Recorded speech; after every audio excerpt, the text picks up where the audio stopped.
Hey,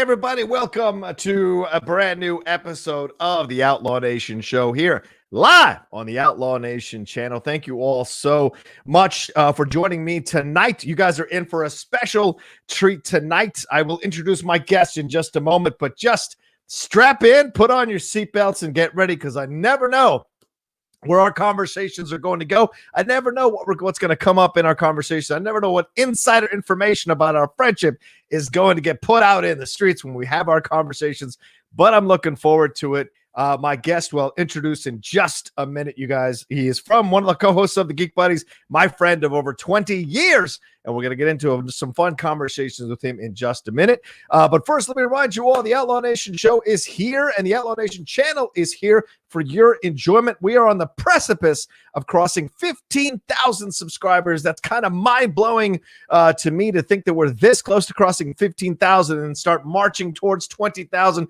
step by step, piece by piece, bringing you content, more and more great content here on the channel. For those you may be new or for those you may not know, remember we just did our WandaVision spoiler review, WandaVision episodes 1 and 2. The entire Geek Buddies crew plus our special guest, Emma Fife, joined us for that one. That review is almost at 9,000 views already, so please get on over there and watch it once you watch those first 2 episodes. It's very spoiler heavy. It's very deep dive into the WandaVision series, at least the first 2 episodes of the series, with episode 3 on the way this week for sure. We also snipped out about the 25-minute discussion we had about the road to WandaVision. So maybe some of you who are trying to be cool with your friends, trying not to get caught out, you go, oh yeah, I totally know what's going on with WandaVision. Maybe you need a little refresher. Well, on the down low, under your covers at night, watch our Road to WandaVision video that we put up as well. That one's over 2,000 views already, and you could get boned up on what's going on with WandaVision, everything that happened all the way up to WandaVision,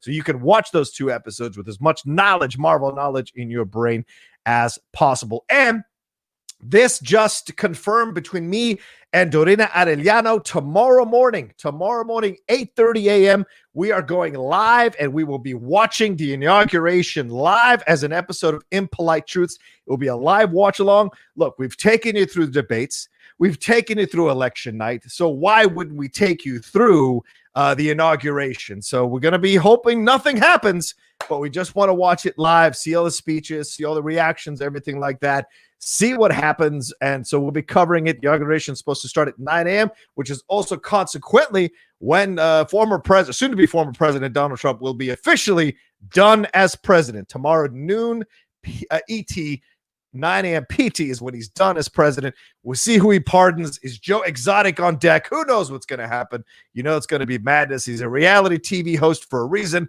so God knows what he's going to do between now and 12 p.m. ET Eastern tomorrow when he's officially done being president of these United States. So watch Dorina Arellano and I, 8:30 a.m. live tomorrow morning. We'll be going all through the inauguration for sure to cover all of that. Anything else? Oh yeah, this morning, the latest episode of the Top 10 show dropped. Top 10 Star Wars characters that Matt Nost and I think deserve a TV series. So top 10 Star Wars characters that deserve a TV series. Matt Nost and I counting that down, so you can go and listen to that on the Top 10 podcast feed, or go to the Top 10 YouTube channel and watch our pretty faces talking about all of that. Plus, we've got some announcements and some live shows coming up. Top 10 live shows coming up on the channel as well for you all to be a part of. So go and listen to that as well. And this weekend on Friday, we begin our first part on the Cinephiles of breaking down The Godfather, 1972 classic film from Francis Ford Coppola. I will tell you right now, it's taken us 3 episodes to break that movie down. And Godfather Part 2 is next, and that's a longer movie, so imagine how many episodes you're going to get out of that. But I'm going to tell you, this is some of our best work that we've done in quite some time. I think you all are going to thoroughly enjoy it. Hope you enjoyed the Francis Ford Coppola conversation we dropped on Friday, so get ready for Part 1 of The Godfather. All right, I think that's everything that we have to cover here on the Outlaw Nation channel. right before we welcome our guest. Is there anything else coming up? Oh, yeah, Geek Buddies tomorrow. And speaking of Geek Buddies, let me introduce to you now. This gentleman is an incredible writer, producer, executive producer, showrunner, lyricist, all-around great guy, and a dear friend of mine, a best friend of mine for over 20 years. He is 1/3 of the Geek Buddies, and it has been an awesome honor to be doing the show with him and to have him on the show tonight. So, ladies and gentlemen, without further ado, please welcome Michael Vogel to the Outlaw Nation Show. How are you doing, Michael? Woo. I'm exhausted listening to all that. How do you do all this? That's not even half of it, man. That's not even half of it. This is a lot of stuff. Whoo! Ooh. How are you, man? What's going down? What's going on in the world? I am tired. Yeah? I've had already? a day. I have had a day. I'm good. I was actually super thrilled you asked me to do this when you asked me to do it, and then I actually had like a super stressful day. I was in a super bad mood, so I poured myself a drink, and I came on here to hang with you, and as you said, talk about who the fuck knows what. I don't know. I truly like. Before the show starts, Johnny and I talked like right before he went live, and he's like, "Well, so what do you want to talk about?" And I was like, "Listen, honestly, what do you want to talk about?" I'm at that point of the day. We've been beat down for 4 years. Tomorrow it's all over. Yeah. I was beat down today work-wise, and I am just ready to like have a nice chat with one of my best friends of my life. Thank you so much. It's very kind of you. We'll bring him in just a second, but I'll stand in his place for now. Ladies and gentlemen, Mike Ross. Bring him in. The madness of Mike Ross. Talk to me. So you're in this place, you're tired, but 4 years of the madness. As I was saying, we're going to do the live watch along tomorrow in Impolite Truths. What are you thinking now as we're on the precipice of a new president coming in tomorrow morning? Or tomorrow afternoon, rather, I guess, LA time. What is your feeling about all of this as we look at it? Are you worried? Are you concerned? Someone described it on Twitter as it feels like you have to go to the bathroom and you're afraid you might not make it. Well, how does it feel? Is that accurate? Is that an accurate description? I feel good. I think. Okay. I was watching earlier the memorial that Biden and Kamala Harris did for all of the people that passed from COVID in the past year. Yeah. And I actually was just kind of struck by a calm moment from our soon-to-be president. I think we've been so used to like every day when it came to our president for the past 4 years. Like him or hate him, like wherever you fall on it. Our president for the past 4 years has been a constant source of anxiety and stress and people getting angry and people getting upset and whatever. Yeah. And so having this moment today that was like this really kind of nice, peaceful moment where he said, we can't move on until we remember, we really need to take a moment here. I was like, I feel like we might be okay. We've got a ton of work to do. Our country's divided. Yeah. Things are still going to be rough. I'm not saying that like all of a sudden we get to noon tomorrow and everything just all of a sudden reverts to everything is perfect again. Like it's the end of like a magical fairy tale. But I do think we're on the road towards things getting better. I was listening to someone on the news today saying that for better or for worse, and even some Democrats get frustrated with this, Biden is a inherently sort of optimistic person. He believes he's going to be able to bring this country together. He believes he's going to be able to work with people on both sides of the aisle. Mm-hmm. And, it's probably going to be more challenging than he thinks it's going to be. But I also think that I would choose, as you know well from our years of friendship, I will choose optimism. I will choose the half glass full. And I will choose to say that I think that things are going to start getting better and we're going to start figuring out how to all figure it out and get along. Yeah, I mean, look, I admire your positivity. It's one of the things that you admire it. You don't always agree with it. No, but you admire it. I only have it in doses. For as a person that I am naturally skeptical, naturally suspicious, or worried about the world because of the things that I've experienced and I've seen. But I think that's what draws us together as friends is the two sides of the coin. You are joy, I am sadness. That's how we balance each other out. You got to have a little bit of both to allow both to really function. And we've had our discussions and our battle. And, Michael, it's really incredible. Over the last few years, you seem to become more politically aware, or if I can say that, or more politically or more willing to get involved, get into the politics over the last 15 years that I've seen than maybe before. Was there just a progression in that for you, where you kind of were so focused on making your career? Now that you've kind of built your career, now is there a focus about what's going on in the outside world just a little bit more? I think that I would say I think that the awareness was always there, perhaps. Yeah. I think what I see, and maybe this is why I've become even more vocal or more, as you say, it seems like I'm more aware or more diving into things, is I think that because I am a naturally sort of optimistic person, and because I do sort of always hope for the best. Yeah. I mean, I worked on a show called Friendship is Magic for several years. It's ingrained inside of me. I think that what I see in the world, particularly in the past 4 years, but even before that, during Obama's administration, is you see that the right side and the left side of our country's become so divided. Yeah. And people sort of keep running to their corners. And and you can tell me if you agree with this or not.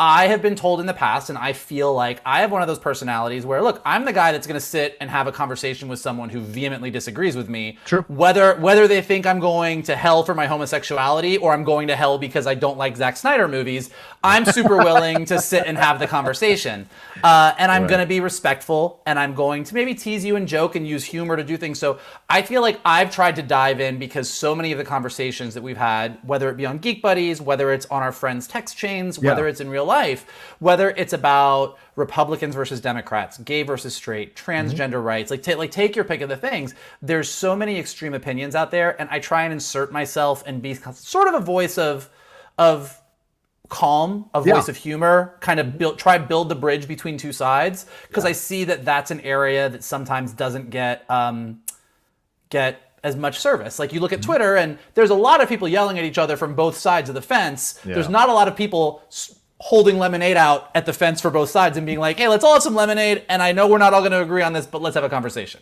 Yeah. Well, that's fair. That's absolutely fair. I like this question here from Jay Scott, if real. So who's Woody and who is Buzz? That is so not even a difficult question. We've had this discussion so many times. I am very much Woody, and the outlaw here is very much Buzz. That's true. I could take you through those movies and explain it, but I will say, and I've said this before, when I say that I'm Woody, it's not only for the good parts. I'm Woody for the bad parts as well. I am, I would say, kind of maybe a ringleader of our friend group. Okay. In a lot of ways. Yes, I would agree with that. So just as Woody is sort of the boss of Andy's playroom, of Andy's bedroom, I can be in that position with my friends. And much like Woody, when I'm not in that position, I might get pissy about it. Yes. Woody very much likes being in the role that he's in, as do I. Rocha, much like Buzz Lightyear, is stubborn. Yes. True. Delusional at times. I wouldn't say delusional. I'd say fervently strong in his opinion. That's what I would say. I think that Rocha's personality, as someone who's maybe the more, as I'm the more optimistic and he's the more sort of suspicious or aggressive, much like a space ranger might have to be. All right, fair. But I think at the end of the day, what I love most about the Woody and Buzz comparison, which I think is super accurate, is that they're super different. They will tease each other and get on each other's nerves through 4 movies, but they will always be there with each other. Yep. To infinity and beyond. That's very true. That's very, very true. Well, I mean, infinity and beyond, we're talking about animation. Michael, this is where you made your bones, for so many years. You're one of these people who has done and has their hands in a lot of projects. At the beginning, you started out, you were interning, then PAing, then you were an assistant, and then you kind of moved your way into a position now, and sometimes by chance, sometimes being in the right place at the right time, like that Spider-Man story you've told a few times here on the channel, which is great. But you've also now established yourself as someone who's a go-to person for a number of companies when they are looking at revamping or starting a new animation project. How do you feel about your where you're at now in the animation industry? You've done, you were a producer and a writer and a lyricist for My Little Pony. You've worked on a number of other shows yourself, and now you're about to jump into a few other shows. Where are you at now in the world of animation for yourself? I feel like I'm in a good spot. I feel like I'm happy with my career. I'm comfortable where it is. I'm happy with my career. I think I'm in a good place. Comfortable is maybe not the most accurate word. We'll touch on that in a minute. Okay. But I think that, I've had a great ride. As anyone who's listened to Geek Buddies or some of the other shows on the channel knows, I kind of came up, when we came out to LA, I got a job as an assistant and worked my way up on the executive side of things. At Sony Television, then onto Hasbro Studios, where I was on the executive side and was very successful and very much enjoyed it. Worked with a lot of creative people on a lot of really awesome shows and projects, but ultimately realized that I wanted to be more on the creative side. So came back from Burning Man one year, had an epiphany in the desert, and quit my job and jumped over to the writing side. And fortunately, that worked out really well for me. And I started with Pony, and then I went on to Micronauts and Stretch Armstrong and all these other things.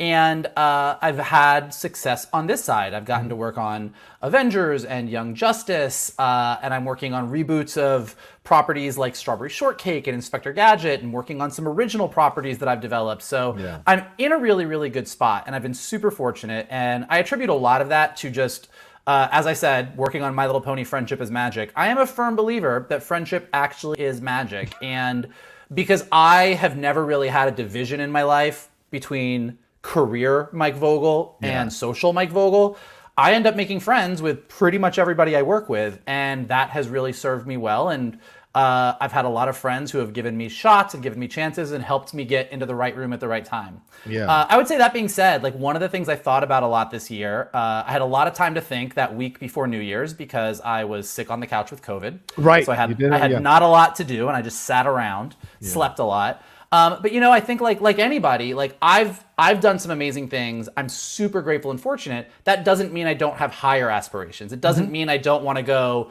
work on the next Star Wars animated series or write the next Pixar film or do that. So it's a weird place to be in, to be happy with what you've accomplished and still feel like there's a lot more left for you to do, I guess, if that makes sense. It's a good place to be, that's for sure. I mean, not a lot of people take that time to appreciate what they have done. They're so busy running to the next thing they want to accomplish, and then after they accomplish that, they're running to the next thing rather than appreciating it. It seems like COVID kind of stopped you for a minute. It was like, hold on a second, pal. Take a look at this. Okay, cool. I can properly assess that. And now what do I want to do next? So have there been some steps taken on your end to adjust that approach? I'm sort of working through that right now. There's a great story in a book that Neil Gaiman wrote. What is it? Where is it? I have it somewhere. It's not a Neil Gaiman novel, but he wrote a little short book that was more of like a journal entry about writing and storytelling and what's important about it. But he said this thing that has really stuck with me, that throughout his career, he always pictured his goal as a mountain off in the distance. Right. And anytime he had a decision to make, do you want to work on this project or that project? Do you want to move here or do you want to move there? He always thought, like, you never know what's going to happen ultimately, but you always sort of know that this is going to take you closer to the mountain or further from the mountain. And so I think that I'm still working through what the exact things are that I'm going to do, but I'm trying to make sure that the choices that I'm making are getting me closer to the mountain, if that makes sense. Yeah, totally does. Totally does. When you look at the state of animation now, though, Michael, what's your feeling about it? I was involved in a very not emotional, what can I say? In a very lively text thread before we got on here talking about the state of animation because it just got dropped on a couple of websites. This is a rumor now from Kevin Smith and Mark Bernardin. They do that show. Fat Man, is it called Fat Man and Batman anymore? Or Batman Beyond, Fat Man Beyond, something like that. Yeah, they do the show there, and they kind of announced this rumor. It's not 100% confirmed. Rumor that Batman the Animated Series might be coming back, and a bunch of our friends were on a text thread, and it became pretty lively discussing the state of animation, the golden age of animation. You're very adamant, as someone who actually works in the industry, that this is the golden age of animation that we're experiencing now with the different places that it's going. What makes you say that where we're at right now in 2021 out of 2020? Well, yeah, so in case anybody wonders, Mike Kalinowski and I don't only argue on Twitter and podcasts. We do it on text threads too.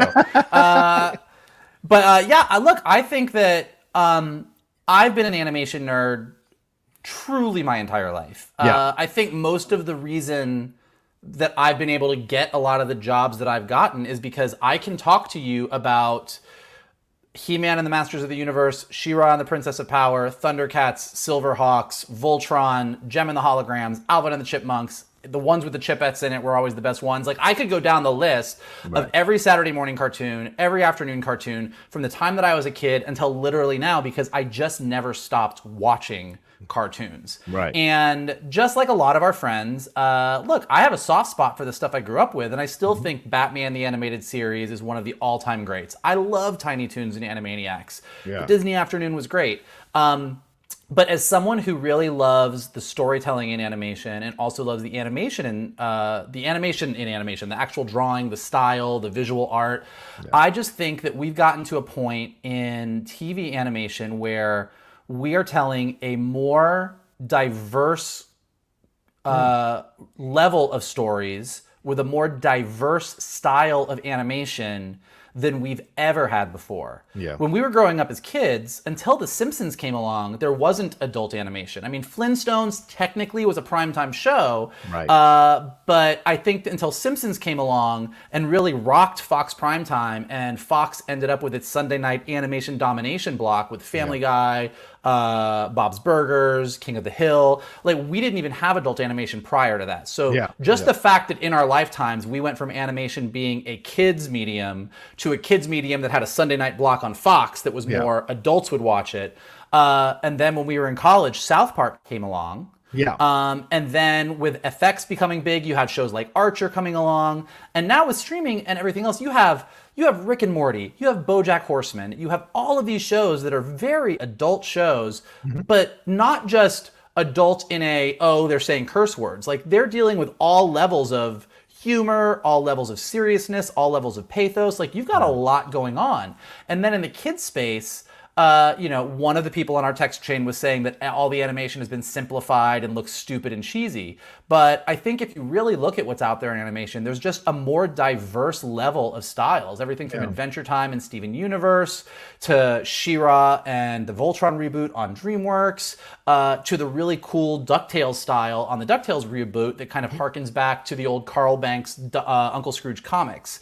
So I think that there's such a diversity of styles, and we're also bridging the gap. Like, one of the areas that I like playing in the most as an animation creator who kind of came up on the kid side but appreciates all the adult stuff is that we're closing the gap. Like, there's shows out there like Gravity Falls that are on the Disney Channel so it's a kids show, but it's dealing with a really cool, big serialized story, and kind of a lot of the humor is getting closer to what you might see on like a Bob's Burgers. Like, when you look at certain things, or if you watch Infinity Train on HBO Max, it's the weirdest, most fucked up show you've ever seen. Like, I don't think you could even call it a kid's show, but it's got robots and weird deer that shapeshift and stuff that you would assume you would see in a kid's show, but it's also very adult. So I think we're blurring the lines, and we're telling stories in animation. Like Brad Bird says this all the time, and it's very true. Animation is not a genre. lots of people who are outside of animation kind of refer to it, oh yeah, well that's like an animated thing. But I think we're proving in the past decade, say, that animation goes beyond just being a certain genre, and you can tell any genre. You can have an animated Western, you can have an animated sci-fi, you can have an Elizabethan animated romance. And I think that we're getting closer to that. And that's a really exciting time for me to be working in animation. What do you credit that to, Michael? Because I imagine the people who grew up watching, the Flintstones, watching Hanna-Barbera, watching those kind of cartoons, they're the ones that create Animaniacs. They're the ones that create those things. But this is a whole new generation over the last few years that has come in with such an expansive taste, as you just mentioned, so many different directions to go in an animation, so many different genres, and there's an audience for just about every type of animation style, every type of animation approach that you would possibly want nowadays. Do you think that animation explosion from Animaniacs and Darkwing Duck and all those, is that all of it, all those people that watched that as kids are now creating this, and the advent of having more channels to put them on, do you think that's all kind of part and parcel with why we're getting so much animation now? Or is it that the public wants this much animation and, it's a supply and demand situation? I think it's a little bit of both. First of all, to everybody in the chat that's talking about Primal right now, Primal's amazing. And if you're not watching Primal, it's on HBO Max, watch it. I can't believe that even exists, and I get thrilled every time I watch an episode, and I've watched a bunch of them more than once because it's so fucking gorgeous. Cool. Yeah, I think that the big thing is our generation is the first generation that grew up watching animation and never stopped. Yeah. I think that we watched Saturday morning cartoons. We got a little older, and the 80s kind of toy craze took over, and we had the Transformers and G.I. Joe and Thundercats and Silverhawks and all those shows that I was mentioning. So we watched those, and we got a little bit older, and The Simpsons came on TV. Right. And so we're the first generation that grew up without a sort of moment where we said, cartoons are kid stuff. Mm-hmm. I think I've talked about this before, but I mean, I distinctly remember being in 5th grade and kind of feeling like I needed to stop watching cartoons because I wanted to be cool. I was getting ready to go into middle school and I needed to be grown up. Right. Was also dealing with being in the closet and figuring that out. So really wanted to make sure that I fit in. But that was 1989, and a little movie called Who Framed Roger Rabbit came out. And it was so cool that all I did for that entire year was draw pictures of Roger Rabbit, Baby Herman, Benny the Cab, and Jessica Rabbit. And then the very next year, Little Mermaid came out. Or I guess Roger Rabbit was 88 and Little Mermaid was 89. But in those 2 years, I did a 180. Like, I was like going from that part where I should maybe stop watching cartoons. Yeah. And I just kept going. Also in 89, is that when Batman came out?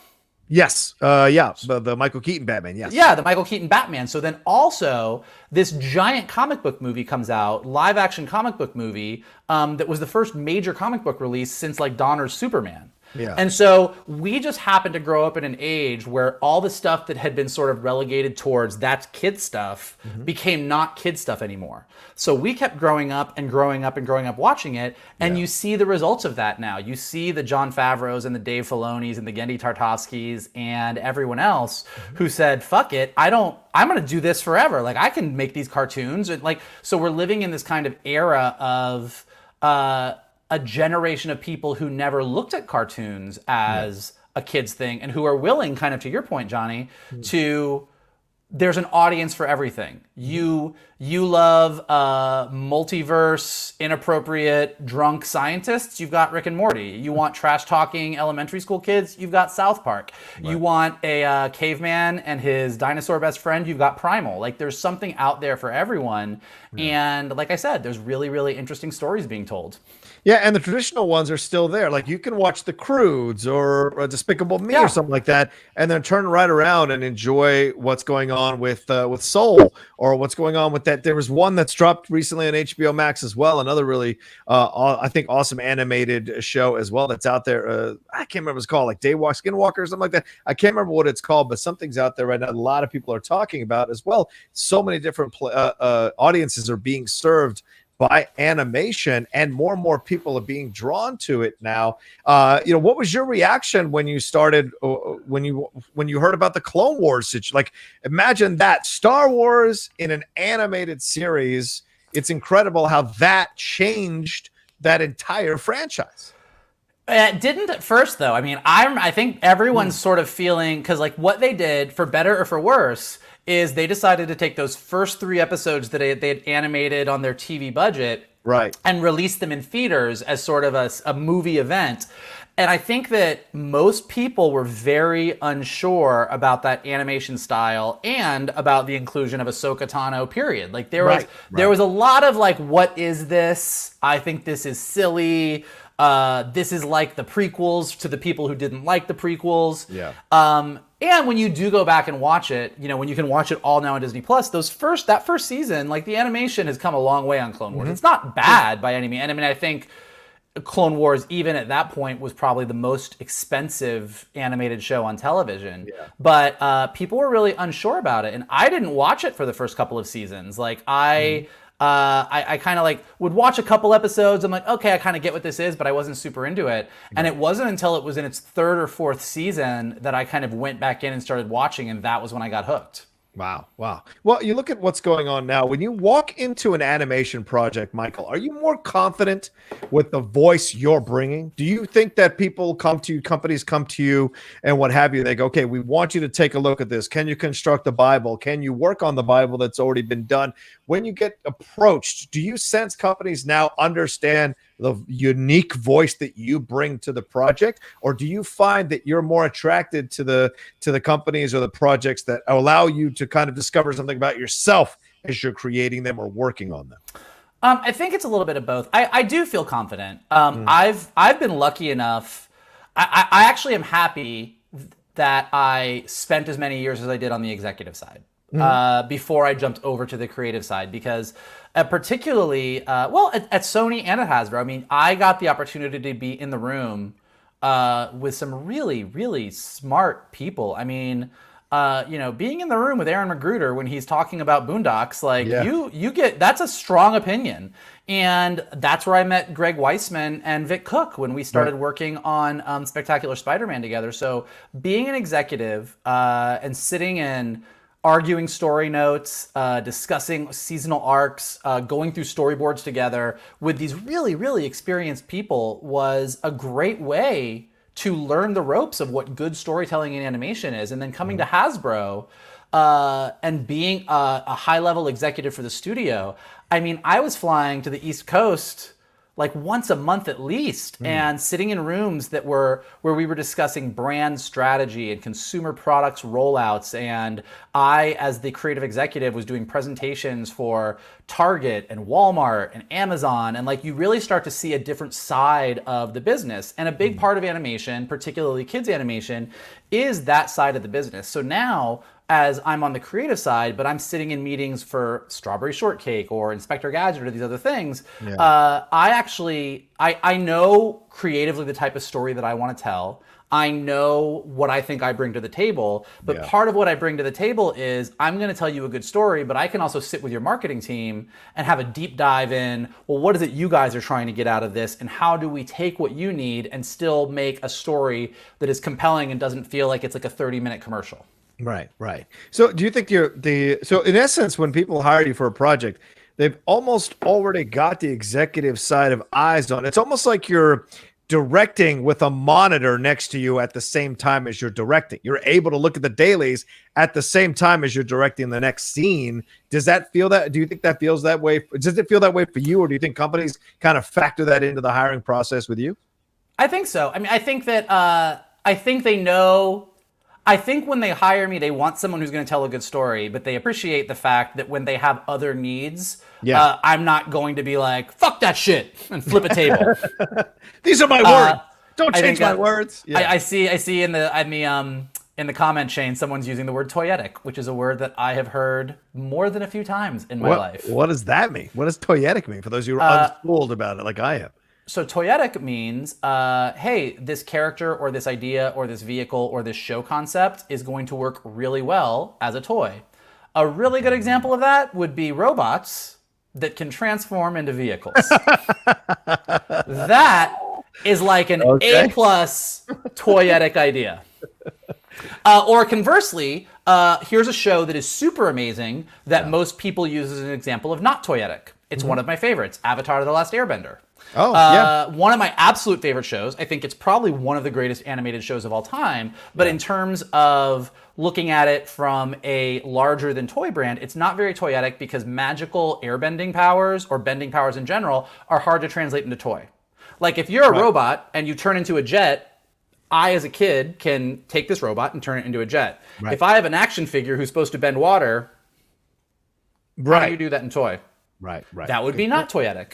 And it doesn't mean that Avatar's bad. Like I said, I think it's one of the best shows on television. But these are the types of conversations that I always had to have at Hasbro as an executive when somebody would pitch me a show. And I'd be like, I think this is great. This would probably be great somewhere else. I don't think we're going to do it. I don't think it's toyetic enough for the toy teams. And now, as I'm pitching shows, sometimes I pitch a show and I know it's not something that's ever going to be good for toy. I know it's just something that I'm passionate about. It's an amazing story or whatever. But if I come up with my version of robots that turn into vehicles, I'm going to go try and sell in a show somewhere and make a lot of money. Yeah, exactly. That's what you should do. All right, let's take a break and listen and read some super chats and Streamlabs that have come in. Ladies and gentlemen, if you want to send in Streamlabs, the address is right above Mike Vogel's head over there or in the description of this video itself. Send in your questions, send in your thoughts and comments. Let's show some support for Michael Vogel, show some love for him being on the show. So please send in your thoughts, your questions, and your comments there through the Streamlabs or Super Chat. Whatever it is you're able to do is great for all of us. So let's get into the first one. We had one here for a Super Chat that dropped first. It said, Philip Brian Butler says, loved One Night in Miami. Dynamic dialogue, acting, and directing. What's your review? Well, Philip, I didn't get a chance to watch it today. I will be watching it maybe after the show or tomorrow night. My lady is going away for about a week, so I will have a lot of free time that I would normally spend hanging out with her and working on our relationship, spending time, quality time with her. I'll be watching stuff like that, so definitely look for my review very soon coming this week. Malcolm said, it always seemed to me that you and Michael were friends first and Shannon and Kalinowski were a separate group, and then you guys all connected through each other. No idea why. Is this how it went or not at all? Michael, care to correct that? I think we talked about this a little bit. I actually met Shannon first. Shannon and I became friends my freshman year of college when Shannon was there. Then Shannon ditched me and stayed in Orlando to play John Connor in the T2 show at Universal. And my sophomore year of college, John Rocha showed up. So I think it is fair to say that like the group of us did not become friends at the same time. I had a friendship with Shannon. Then I completely separately formed a friendship with John. And then through Shannon visiting me, starting at Florida State and then out here in Los Angeles, John and Shannon met and sort of formed a bond. And then, John, you actually knew Kalinowski before I did. And Shannon did too. I'm probably the last one that met Kalinowski. I knew kind of him. And it wasn't really until he came to Comic-Con with us that I became friends with him. And whatever that first year was that you guys were like, oh, he's going to room with us at Comic-Con. So I can see how it would feel like there was like a John Vogel thing and a Shannon Kalinowski thing. It's a little bit more intertwined than all that. But I do think what is fair to say is that my friendship with both of my fellow Geek Buddies developed separately, and then I sort of just helped draw them together. Yeah. I think that's a fair assessment as well. Yeah, I directed Mike Kalinowski at Florida State in Glengarry Glen Ross, which was my first ever directorial effort. And I think Michael came to see that as well. And Kalinowski was there. Didn't necessarily know him after that, but you saw him at least, I believe, in that play. So there you go. Let's see. Jay Scott for Rio says, how do you think the different generations of animators stack up against each other?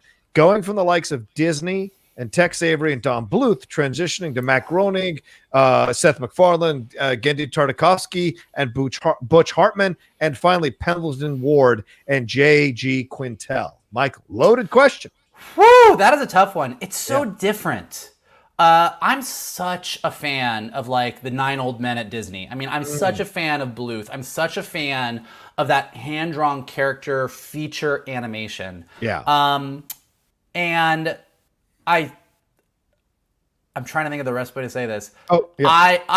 It's interesting. Here's what I'll say. I think that it's different types of animation for different types of result, and I think that I probably am the most kind of as a classic animation fan, a fan of that. Like I said, that 2D classic animation. Right. But as we got into a world where we were on these TV schedules and TV budgets, if you tried to do that level of animation, you would just have shitty animation. Like, you didn't have time to do it. So as you look at sort of these styles that some of the later guys that you're talking about, whether it be Pendleton Ward or Matt Groening or any of these guys, the style of The Simpsons, the style of Family Guy, the style of Gravity Falls. Right. Well, those character designs, Steven Universe, Adventure Time, like take your pick, those character designs put them against, like, Baloo from the Jungle Book or Littlefoot from Land Before Time, and you might be like, oh, well, that's simplified. Like, that's not as good.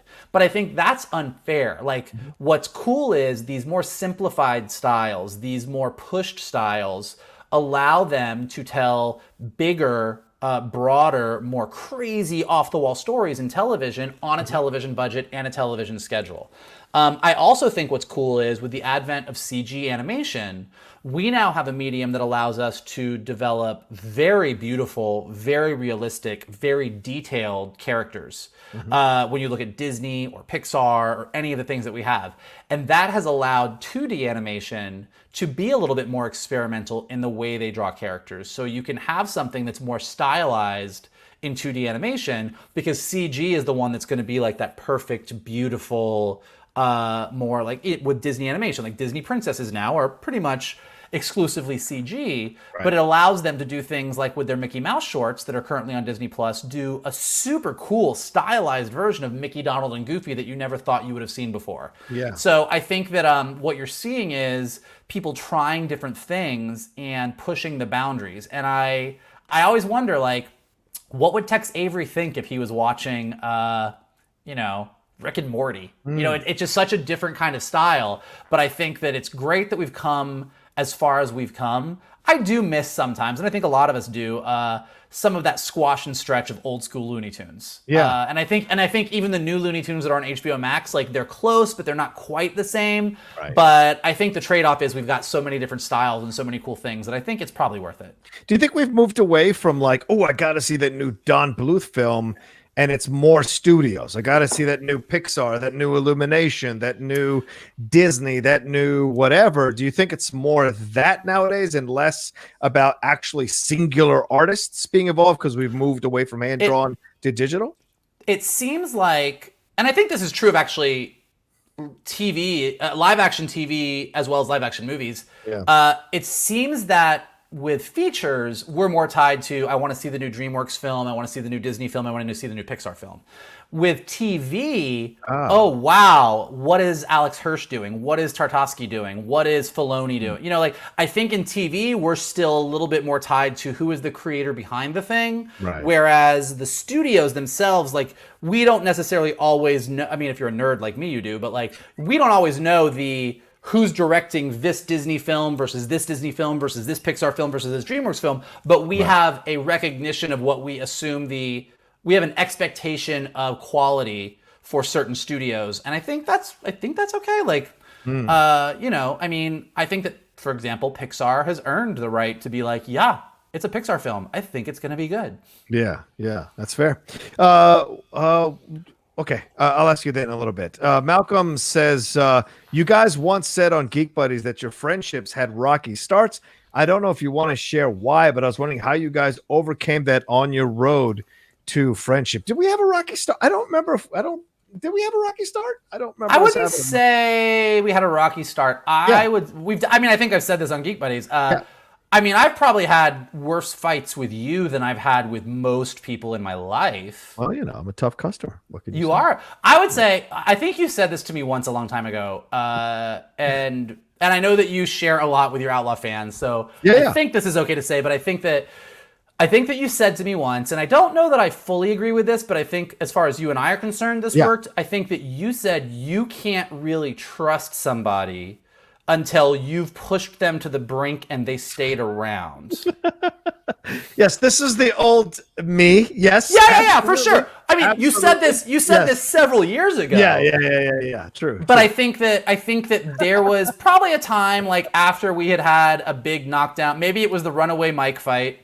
John and I got in a fight, literally. Here we go. Well, this is a good one. And it actually makes you look good at the end. Okay, good. At the end, oh great.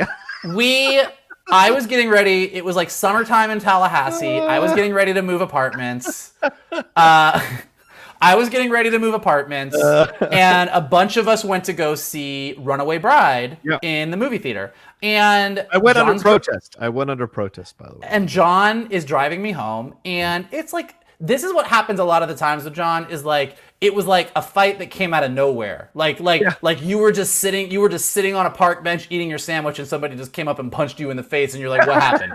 Like, I was like, oh yeah, like that was really good. I really love Julia Roberts. And John was like, oh, she's horrible. And I'm like, I don't think she was horrible, and she was this. And all of a sudden, like, one of us said something, and the next thing I knew, we were having this like heated argument about Julia Roberts. And I was kind of like, I don't need to fight about this. He's like, but you said this. And I was like, no. But I'm like, what? No. And I'm like, but you're being stupid. Oh, and I'm being stupid now? I'm being stupid because I have an opinion? And I'm like, oh, okay. So we got in this huge fight. I got super angry at him. He like pulls into our apartment complex. I jump out of the car. I slam the door and like storm up the stairs. And he rolls down the window. He's like, oh, so it's not Runaway Bride, is it? It's Runaway Mike now. Runaway Mike. And I think I flick him the bird. I like go up the stairs, slam my door, and I'm sitting there. I'm steamed. I'm mad, and my phone rings about like 10 minutes later. And I pick it up and I'm like, hello, and Rocha's like, I'm still helping you move tomorrow, and I'm like, yes, and I hang up the phone.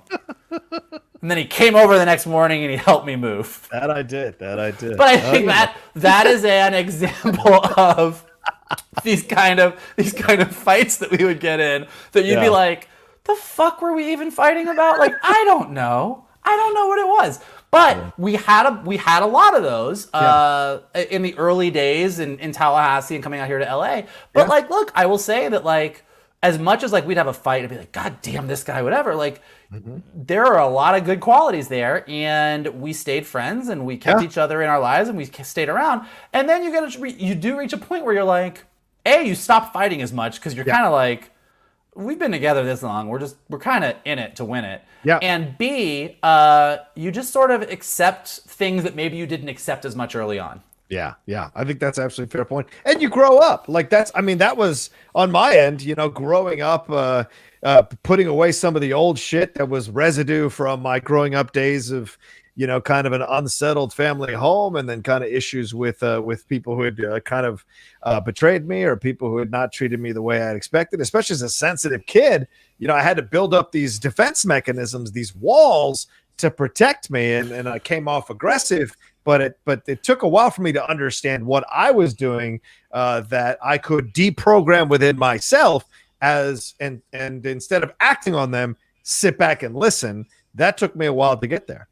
Well, I do think, you and I came from such different upbringings. Yes. Like you said, you came from a background where you were picked on. You did have this aggressive exterior because you needed to protect yourself. Yeah. I grew up in a fucking Disney movie. I woke up every morning and there was birds singing, and I sung in the shower, and I bounced off to school and had my little popular Mike Vogel drawing Disney characters for the football players' existence, and everything was fine for me. So when you and I collided, there's someone who's like, hey, everything's great, let's be friends. And there's someone who's like, I don't trust you.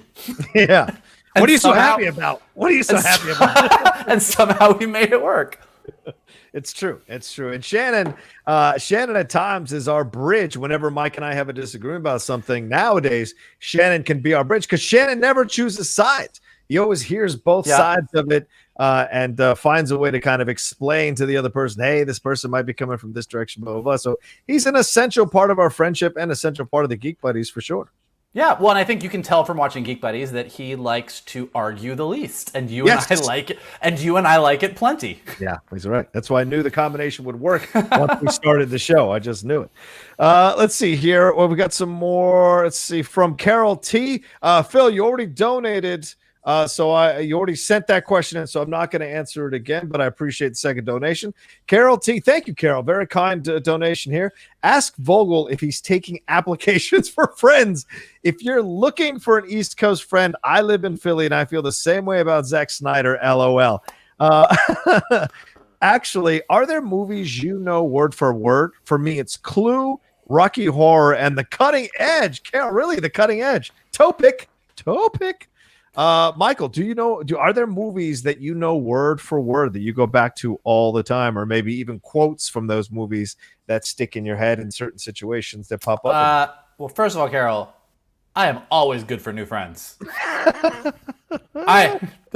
If there is one thing that is true about me, I'm always down. So follow me on Twitter. Remind me that we're new friends. I'll follow you back.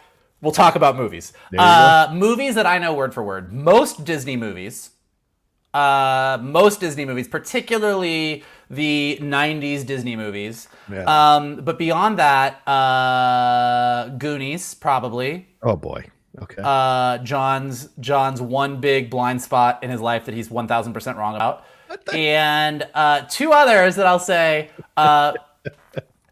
Big Business, starring Bette Midler and Lily Tomlin, and Bette Midler and Lily Tomlin as twins that got separated at birth, and my all-time favorite, Overboard, starring Kurt Russell and Goldie Hawn. Yeah, those are classics for sure. Big Business, though, not a lot of people appreciate that movie nowadays as much as they should. That was actually a damn good movie with those two. Big Business is one of my family's favorite movies that we are obsessed with. And it began my lifelong obsession with Bette Midler that should have keyed everybody in my family off that I was a homosexual.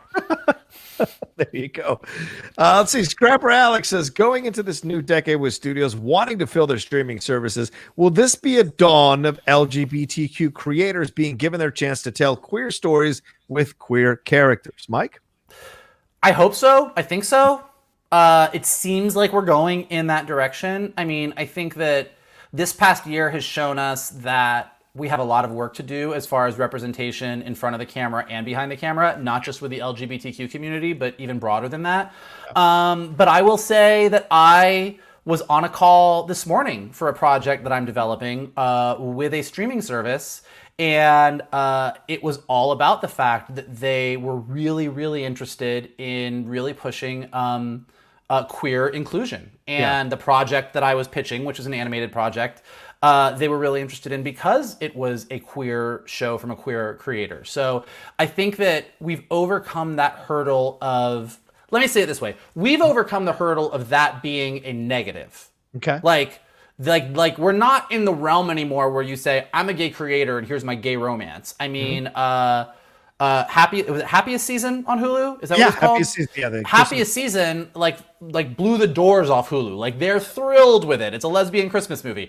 So I think that we're past the point where going in as a queer creator and saying you have a queer project is a negative. Right. There's still, depending on what the project is, how intense it is, whatever, there's still maybe like concerns. Yeah. But I think that we are in a place where it's becoming easier and better. I will say the one place where it seemed, this is very personal to me, but like it's more challenging in kids animation than it is in primetime or features or anywhere else. Only because there's still such a stigma on somehow putting a gay character in a kid's animated show is trying to like indoctrinate kids. Like, listen, anytime I put a gay thing in My Little Pony, I got 95,000 tweets that I was going to hell. Like, it just was a thing that happened. So I think that in kids animation, it's still a hard thing, but that's one of the things I'm trying to do. I mean, some of my projects that I'm developing are adult animated things, but some of them are kid animated things that have some kind of queer aspect to them. Much like Steven Universe, much like She-Ra. Like, I'm certainly not the only creator out there doing it, but it's something that I think is important. Well, you've talked about these negative tweets. You just mentioned them now that you've got from My Little Pony. But have there been experiences? I mean, I don't know how many conventions you've done or how many, like, being out there to meet the fan situations you've been involved in. But have you had people from the LGBTQ community, young people, come up to you and say, thank you for creating that character, or thank you for writing that episode, or thank you for representing us? Have you had that kind of interaction at all? Yeah. I mean, I've gone to some of My Little Pony conventions and being at Comic-Con. I've definitely had people come up to me on that front. I would say I thought you were going to ask the other way, and I don't think I've had anybody come up to me in person. They rarely do. And give me the negative side of it. I haven't had that, but I have had a lot of people. Look, I'm a pretty openly gay guy, so I've definitely had people come up and thank me for the things that I put in Pony or the things that I've done in other things, or just thank me for being such like a openly gay person in animation. Who is very happy to tell his story as an out and proud gay person working in the industry. Yeah. It's interesting, and that's great. That's so great too. Is this where we get to tell the part about when I came out of the closet to you in London? Do we get to tell that story? Do you think your fans, do you think they want to hear it? Wait, I want somebody to tell me. I want somebody to tell me that they want to hear the story about the night that I came out of the closet to John Rocha. It's a good one. It's a good one. Hey, well, no, let's make it a goal, because right now people have only sent in about $32. Let's make it a goal. If we get to $200 tonight. What? Yes. No, I was gonna say like $50. 50? No way, 50. That's a big 75. Goal. 75. 100. Okay. I'll split the difference. We'll say 100. If we get to $100 in Streamlabs, Michael will tell the story. He's still clear. You got to create goals in life, for God's sake. So come on. Okay, fine. It's a good one. It's actually, I will say this about it. This is a tease. As a lot of people know, if you've listened to us on Geek Buddies or some of the other stuff, like John and I weren't really friends my sophomore year of college. He had a different friend group than me. I had a different friend group than him. Yeah. We were both theater majors and we knew each other, but we didn't really cross paths. And he was with a different crew. He was friends with somebody who was sort of like bizarro Mike Vogel. Had all the same qualities as me, but was not me. And then when I was going to London for my fall of my junior year, semester, he randomly asked if we could be roommates. I said yes, because I was like, sure, you asked me first. And one of those cosmic things, I was like, I feel like this is the right move.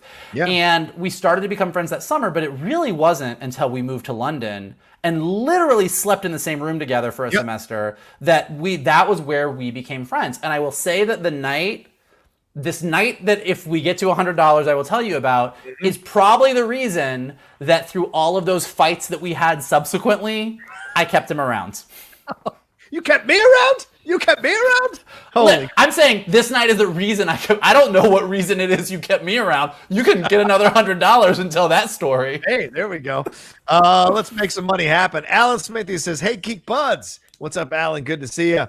Julia Roberts is the most divisive person in the Hollywood community. Oh, my. America's sweetheart, my ass. I was the original director on Runaway Bride, but I couldn't stand her diva attitude. This is the first time a legit director had to replace me. That's Alan Smithy, funnily trying to draw up some drama about Julia, for God's sake. Tex Alex sent in $10 and says, "Tell the damn story, LOL." Well, we're getting closer there, Tex.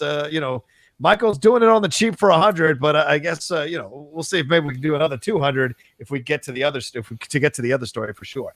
But yeah, let's see. And Sean, if you put the link in the Discord for people to come in, so they can come in, and we'll put it in the chat in about 15 minutes for people that want to come in and ask their questions live. Mike, let's move on to geek franchises, man. I mean, that's something we talk about on the Geek Buddies all the time. Are we living in the greatest time ever to be a fan of superheroes, or are we on the precipice of completely having it all fall apart because we are having so many projects running through so many different networks right now that are superhero related? It's hard to say the era that you're living in when you're living with it, but I'd be hard pressed to say that there's been a better time to be a geek. Okay. Just the sheer amount of content that we have and the quality of it and the box office, the money that it's making. I mean, we are, like I said, this ties directly into what I was saying earlier about animation being so diverse. Yeah. We are the first generation. Like, think about your parents. Like, your parents, what did they watch when they were kids? Like Bozo the Clown, Howdy Doody, Captain Kangaroo, like whatever they watched. Our parents did not grow up and then as adults be like, I really want to go see that Howdy Doody movie. Right. Like that's not the way that they grew up. We grew up in a different way. We never put our toys away. And I think that's awesome. Like, I love that. So we grew up in this era where we never stopped loving Star Wars. We never stopped reading comic books. We never stopped loving animation. We never stopped singing Disney songs. We all know you know all the words to Part of Your World. Like, we all know it. If it starts playing, we can all sing it. And I think that that's awesome. And I think that's why we get to have all the content that we have today. It's not going to last forever. I don't think because it's all going to collapse, like it's all going to fail. I think that the generation behind us is going to come up and they're going to want something different. Like they're gonna want just the same way that I'm talking about how our parents were so different. The generation behind us is going to be like, you know, our parents, like all they could talk about was like fucking Grogu and like what the secret Easter eggs were in WandaVision. Like they're going to be watching some kind of like weird detective noir, sci-fi, who knows what. And we're going to be those old people being like, what are you watching? I'm going to watch this Mario thing. Like, it's just going to be a different generation. But I think that we're so entrenched in this era of franchises right now that I don't think it's going away anytime soon. Like, I think, and particularly because Marvel's going so strong. I mean, WandaVision, I think I just read today that WandaVision has the highest rating on Rotten Tomatoes as any Marvel thing ever, or something like that. And I think that Marvel's Phase 4 seems to be kicking off to a great start, and it seems to be going well. So I think we're in for several more years of these giant franchises before the entertainment industry sort of shifts gears into something else. Wow. Yeah, I mean, I wonder about it, and I also wonder why. Why now, Mike? Why at this time? Why with this generation? Why with these people, these generations? Because it's clearly crossing over multiple generations. Is it that we grew up, or at least the first generation to really embrace the possibility of superheroes, grew up at a time when the country was questioning its foundations, its systems, its, you know, with Vietnam, with Watergate, with all this stuff, and then into the Iran-Contra. Were we at a time where we were questioning our leaders, questioning everything? So naturally, we ran to these symbols of hope. We ran to these symbols of something better, of something we could strive to be or achieve, and get those lessons. Were those our fairy tales? Were those our Grimm's fairy tales that taught us and never let us go? Because we've also seen those properties rather mature with some of the stories they tell, matching our own maturation as we go through life. What do you think? Yeah, I mean, I never thought about it quite that way, but I think that's a really interesting point. I think that when you really think about things like, okay, look, Star Wars comes out in 1977, right? Right. And George Lucas, for anyone who thinks that Star Wars was not political, is crazy. Like, George Lucas was clearly inspired by Nazi Germany and World War II and all these other, like, we can talk forever about all the things that George Lucas was inspired by. He put that into this movie that became one of the biggest brands in the entire world and sparked an entire industry and kind of sparked the entire toy industry, to be honest with you.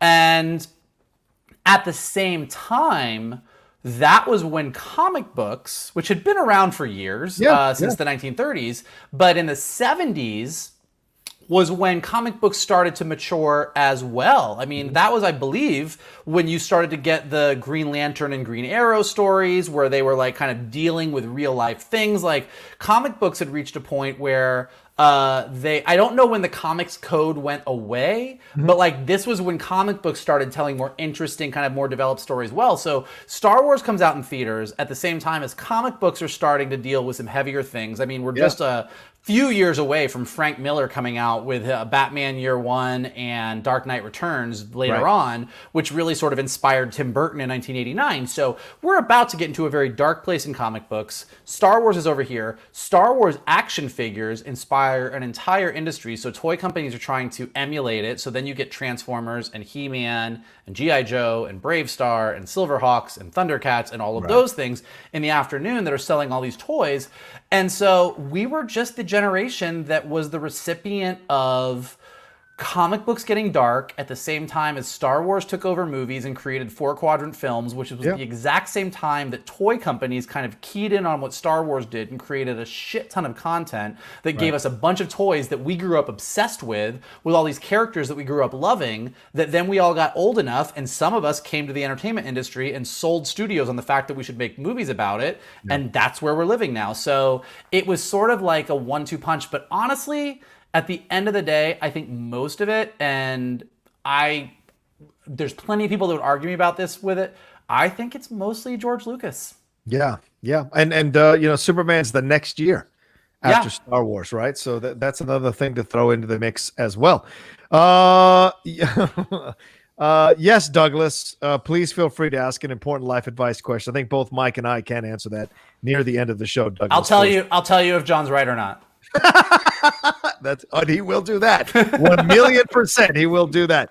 Well, ladies and gentlemen, we're almost close to that $200 mark. So $23 away if you want to send in $23 and put us over the $200 mark and hear the stories. But let's read some of these. Sean Barreto donated. Oh, thank you, Sean. He said, tell the story.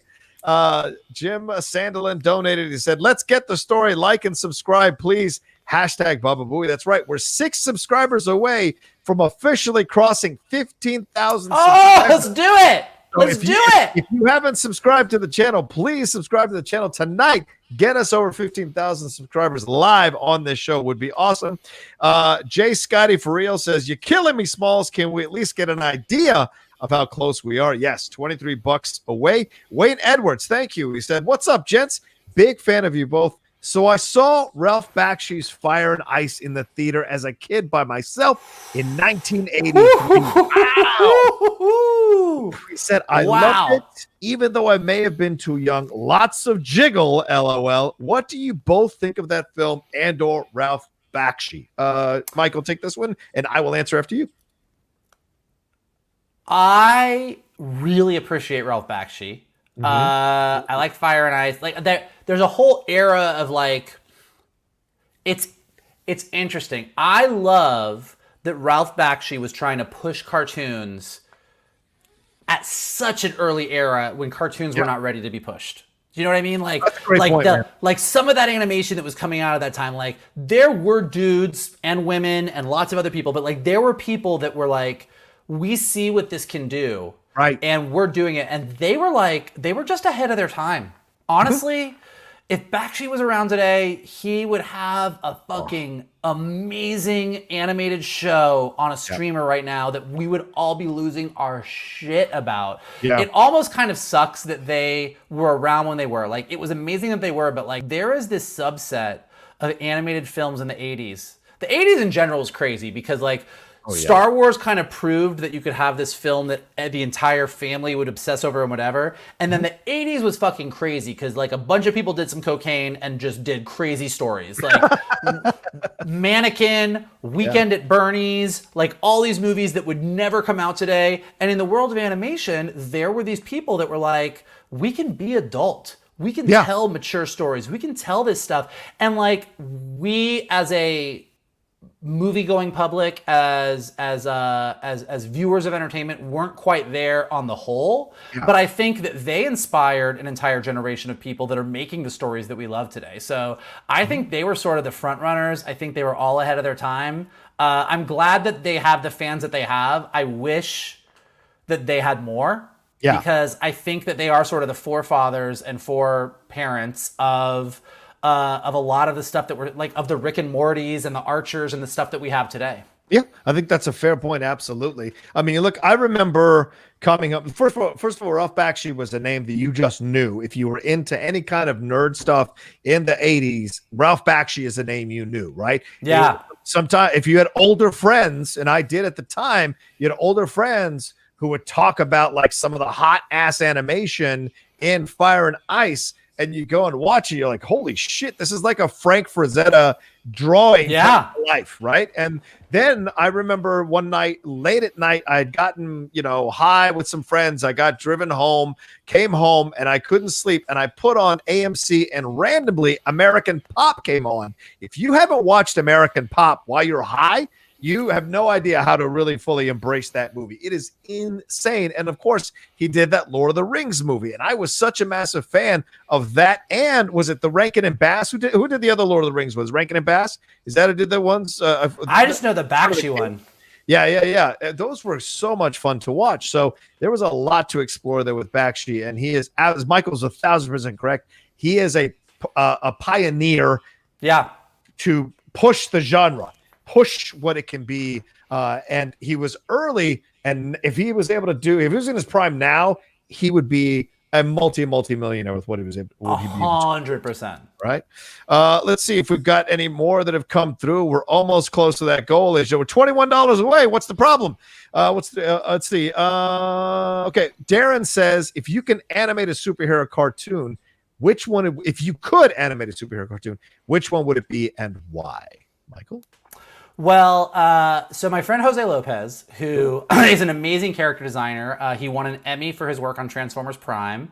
He worked on Big Hero 6. He's worked on a ton of stuff. He's a very good friend of mine. Yeah. We have a deal that the two of us really want to do a Superman cartoon together one day. And when an Emmy-winning character designer is like, let's do a Superman cartoon, you are like, yes. But Superman is my favorite superhero of all time. And so I would love to. Like, look, he's gotten a lot of animation love, so I'm kind of dipping my toe into a very full pond. Right. There's a lot of great Superman content out there, so I could definitely pick somebody who's gotten less attention. But at the end of the day, like, my heart tells me, like, if somebody just came blank check, like, you can do any project you want to. I don't know exactly what the project would be, but I would very much want to put my stamp on a Superman story. Yeah, that's fair. I think for me, I'd love the shot to animate the Brian Michael Bendis Daredevil run. I think that run is one of my favorite runs, and Daredevil is quietly one of my favorite characters. Frank Miller is the one who got me into Daredevil with his run in the 80s, and I wasn't really impressed with anyone else's run until Brian Michael Bendis came along, and I bought those one time at Comic-Con, just a stack of them, compilations, and ripped them over a week. Yeah, I remember when you bought those. I actually discovered Daredevil through Brian Michael Bendis' run because I was a big fan of Brian Michael Bendis' Powers comic. Yeah. So when he was writing Daredevil, I picked up all of that. And then only subsequently did your Cinephiles host, Steve Morris, give me some of the old Frank Miller Daredevils, which I then read. Yeah, the one with Karen Page, everything. Yeah. All right, we're at $189. We're $11 away, ladies and gentlemen, from that $200 mark. So let's get there and get across the line. And we'll bring in some of you live to have your questions. Some of my patrons are sitting there waiting to come on live. Let me bring in my producer, Sean Barito, to tell people how they can come in live a little bit later on in the show as well. Sean, how are you, man? Let me put the brand up for you so it's not covering your face. There we go. Go ahead. I'm good. How you guys doing tonight? Good. We're having fun. Doing good. I want to hear this story, and I want to hear it now. I hope it's worth it. I feel like it's going to be worth it. Yeah, we're $11 away. Please, Michael. I don't care if you embellish. I want to hear the story at this point. I don't care. I just want to hear it. If you know me from Geek Buddies, you know that I embellish.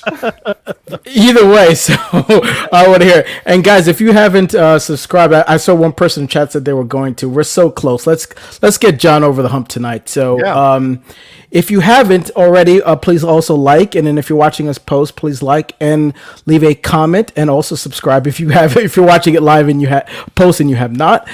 So I will be putting the link is already in the Discord for all the $10 and above Outlaw Nation patrons, and if you're not a patron, why not hang out? It's a good time. If you're not a patron, hopefully you will be at some point. I will put the link in the chat in a little bit so the patrons get first shot to ask Mike and John a question. Once you click on the link, it'll bring you to StreamYards. It'll ask you to verify your headphones and your mic. Please try to wear at least headphones. Otherwise, we can get a little distortion. It's a little uncomfortable to hear. And then it'll put you in backstage, and then John can see you, and then he can bring you in at any time. And please try to have at least one question or a comment ready so we can try to get through as many people as we possibly can. Well, I have one question ready. I said or a comment. One question or but you said at least. I don't want at least one comment or question. That way we can get through everybody for sure. Definitely. I have a question for Mike. Okay, go ahead. Okay. So based on what you guys were talking about earlier with the Kevin Smith rumor thing, I feel I'm mixed about it because I'm a huge Batman the Animated Series fan, as you can see from my behind you. as you can see from my green screen. Yeah, I was born at the right time to enjoy that. That's gave me my love for Batman. He's my Batman. Even though I used to watch the Batman 66 show when I was a kid, it used to be on reruns in New York. So I used to watch that, but when that show came out, that changed everything for me. Yeah. So the idea, if they bring it back as a sequel show, my concerns would be are they going to change the animation? Because I understand what you're saying, Mike, in terms of we're in a golden age of animation because there's different varieties. But that animation of Batman the Animated Series was so groundbreaking, so different. I don't know how I would feel if they were to change it at all, or if like Kevin Conroy wasn't Batman, or if oh my God, what's his name? It was the Joker. Mark Hamill wasn't the Joker, or if the original producers didn't come back. If all those things, if you told me like, hey, all those things are coming back, then I'm on board. But if there's like some things that are not, especially the animation, if the animation looks different, I don't know. I mean, I'm gonna watch it. Don't get me wrong, but I don't know how I'd feel about it. Is what I'm saying.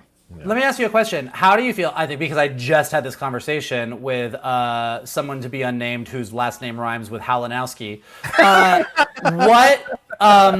What did you feel? How did you like Batman animated series when they sort of redesigned the show to sort of sync up with what Superman the animated series looked like? How did you feel about that style? Loved the stories. Was not a fan of the animation change. Really? Okay. Yeah. So, I mean, Batman looked different. Sorry, he looked different. I liked I liked his design, but this design is still my favorite of him. Okay. So I could appreciate it to a point, but I won't feel like, I think the idea of bringing back a series is nostalgia. Yeah. So if you're trying to get that, you might as well bring it back to what we really fell in love with. So the reason I ask is because here's kind of how I feel about this in general, and this is sort of a sneak peek of what you're probably going to hear on Geek Buddies later this week. But I think that there's like a range. Like, I don't need the Batman animated series reboot to look exactly like season 1 or exactly like season 3, as long as it sort of feels like that series. I agree with you about the voice cast. I agree with you about the creative team. I think if they all come back, look, we've had so many animated versions of Batman that if you do a completely new animated style that doesn't look anything like it, don't call it the animated series. Like, if you're going to do a continuation of the animated series, it had damn well better feel like the animated series. But because we had sort of those first 2 seasons that looked one way, and then a third season that looked a different way, but still had some of, in my opinion, the strongest episodes of the series altogether, as long as it fits within that world and feels like a continuation, I'm on board. So that's the reason I ask, is because when you say you love Batman the Animated Series, even within that, there's some wiggle room in the style, and people have different opinions.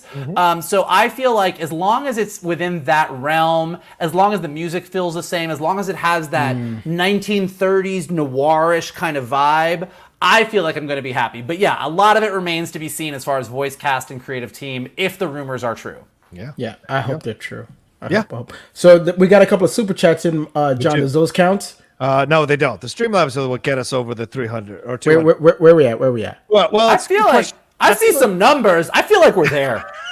Where we at? Where we at? We're at $259. So we need to get to $41 more to get to that 300 mark, and then I think we're able to tell. Wait a minute. This number's changing. I don't know what you're talking about. What are you? Wait. Did you just cancel me? It's cancel culture, man. No. We're good to go. We're at 259. Let's bring in some people live first, and then we'll get to the stories. But maybe if you want to get us over to 300, $41 more, that'd be nice. Andrew J. from Canada. What's up, dude? Hey, man. What's going on? Hey, what's up? Hey, Mike. How's it going? Not too bad. I think it's like a blizzard outside, but we're on a stay-home order right now in Ontario, so I don't have to go outside anyways. Man, I was dying to get in here when you were talking about animation because I am a professional animator, and I'm like watching all these people's comments in the thing, and I was like, "Oh my god, I gotta get in here." All right, well, let's do it. Let's talk animation. Bring it. Well, actually, like, I've been doing it for like 8 years. Okay. I think 2012 I started working professionally, and I get to where I've gotten to work on like a lot of really cool shows, as I'm sure like you have as well.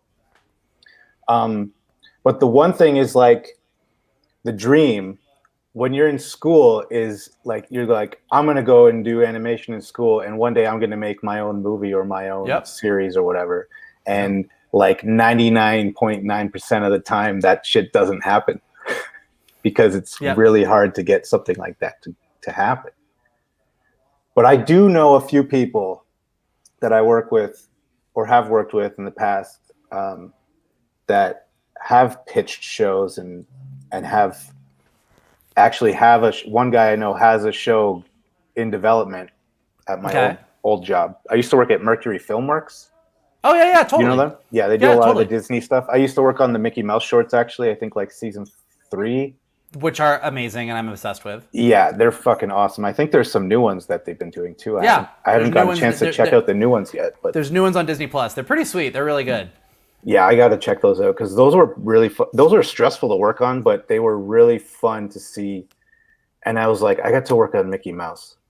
So, it was pretty cool. But I work at Jamfield now, Jamfield Entertainment. So we do like Loud House, Final Space. We did that DC Superhero Girls, the new version. The one that Lauren Faust did? Yes. Yeah, love that. Love that animation so much. I loved working on that. It was so fun because I'm a big comic book guy. So we would get those deep cut like references in certain episodes, Yeah. And I'd be like, holy shit, is this like referencing like Death of Superman? Like there's an episode where I actually got to do the scene where like Wonder Woman picks up Supergirl and it's the pose on the cover where that's amazing. He's holding her, right? It was very cool stuff that we got to do there. But something that I always wanted to do is work on my own thing because it's one thing to work on someone else's stuff for years and years. And I don't always feel like it's mine. Like what I'm doing is mine. The scenes I'm working on, I'm like, totally. I'm proud of some of the work I've done for sure. But at the end of the day, sometimes it's like, it's not mine. It's not my thing. I didn't make this up. And sometimes I'm not as into what I'm doing as I should be, or other people around me are. So like, when you're like, what is it? How am I supposed to ask this question? I've in and out of like writing and doing coming up with my own things ever since I was in school. So it's like, what do you do, Mike, when you hit that wall and for a while you feel like you don't have any inspiration or creativity and you can't get over that hump of what you're trying to develop or trying to write? Like you can't get the story right or the characters or whatever it is. Well, to get to a point where even like, forget even about pitching it. Like you can't even get to the part where you have a Bible. You know what I mean? Well, I'm gonna answer your question, but I'm also gonna add to your question because I think that there's another piece of this that I think is really important that a lot of people working in animation on the creative side don't always think through.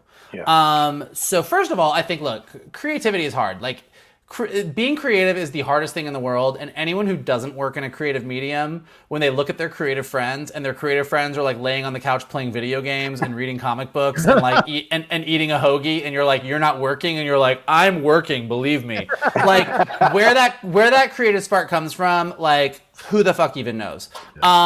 When I hit a wall, I shift gears and do something else. I think the good part about being a creative is you never know where the inspiration is going to come from. So go read a comic book, go read a book, listen to a TED Talk, play a video game, like get out of the house, do something. Like it's like there's no use sitting in front of a computer and staring at a screen and telling yourself how fucking horrible you are as a human being, which we've all done, but it doesn't actually help you. Like so when you have hit a wall, stop trying to come up with an idea and find something else that interests you. Go to Barnes & Noble and wander around the bookstore and pick up a book about fucking the history of tools. Like, I don't know. One of the things that I said earlier that I'm working on is Strawberry Shortcake. and developing a new version of that. I was walking my dog this morning. I was listening to a TED Talk. All of a sudden, I found out that an actual job in real life is someone who is a smell historian who comes up with the history of smell and what historical moments in history smelled like.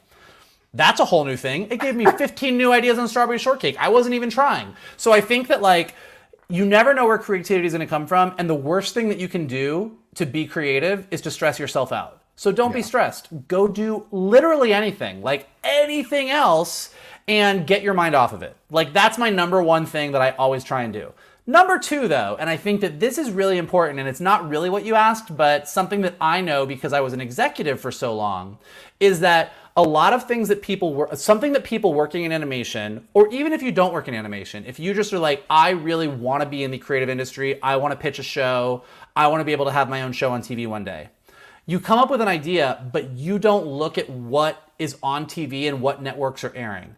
And one of the things that executives look at and that studios look at, or Disney Plus or Netflix, they're looking at demographics. They're looking at age ranges. Yeah. So they're like, this is a boys preschool show, which means it is ages 3 to 5, or this is a bridge show, which is ages 5 to 7, or this is a boys action show, which is 7 to 9, or this is an older age fanboy show like the DC movies, which is boys sort of like 13 to 40, or this is an adult animated series. You know, like studio people, executive people put a show in a box. This is where this box fits. Family Guy is in this box over here. Gravity Falls is in this box over here.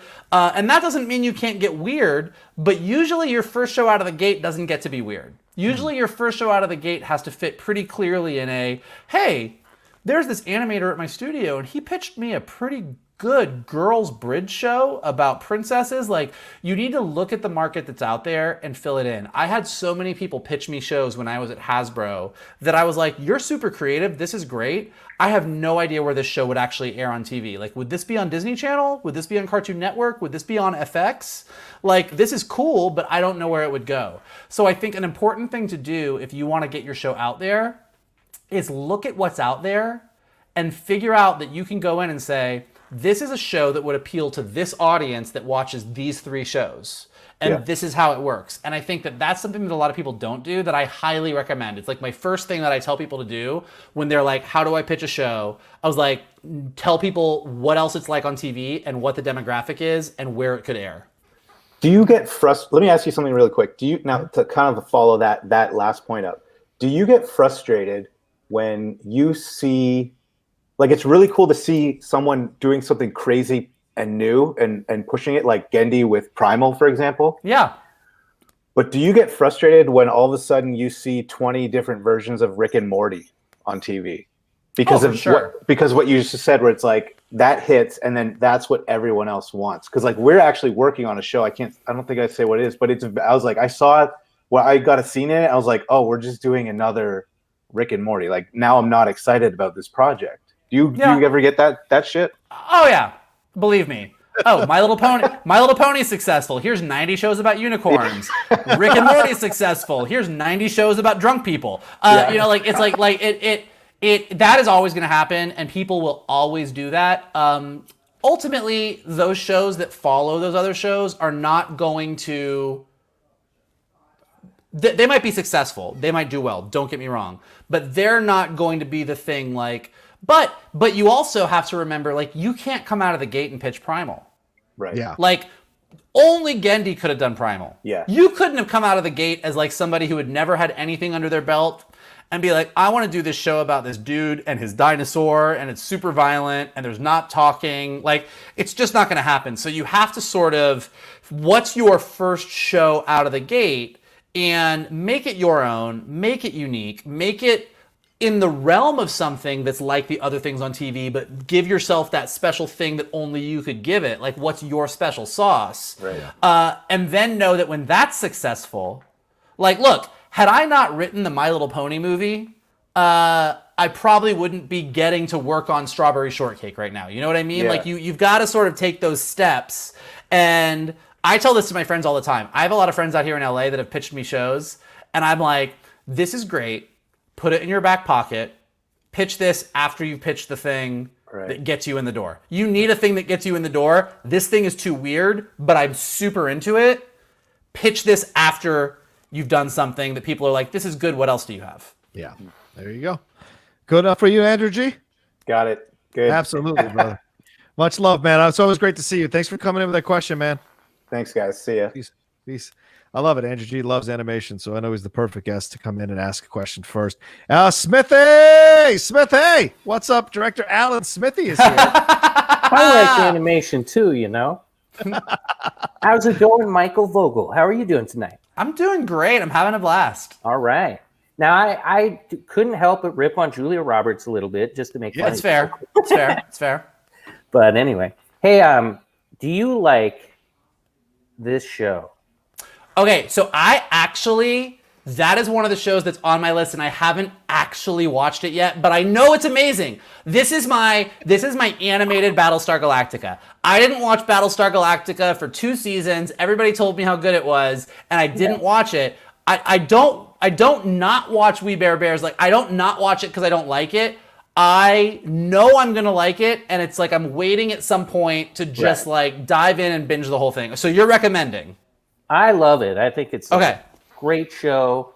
I can't ask you any questions now about it, of course, but I'll give you an example. I'll give you a spoiler. Like, there's you know who Nicholas Winding Refn? Is that how you say his name is? Yeah, Nicholas Winding Refn. He did Drive. Yeah. Okay. Well, that's the one. Beyond the Pine. Do an episode which is like an homage to Drive, which is like an uber violent, crazy movie, but it's still the way they do it, like a totally kid friendly episode where like the kids can have fun, even though I, as an adult, am like, that's the character that smashes that guy's brains out in that one scene. So it's interesting, but it's good. It's an upbeat show, I guess.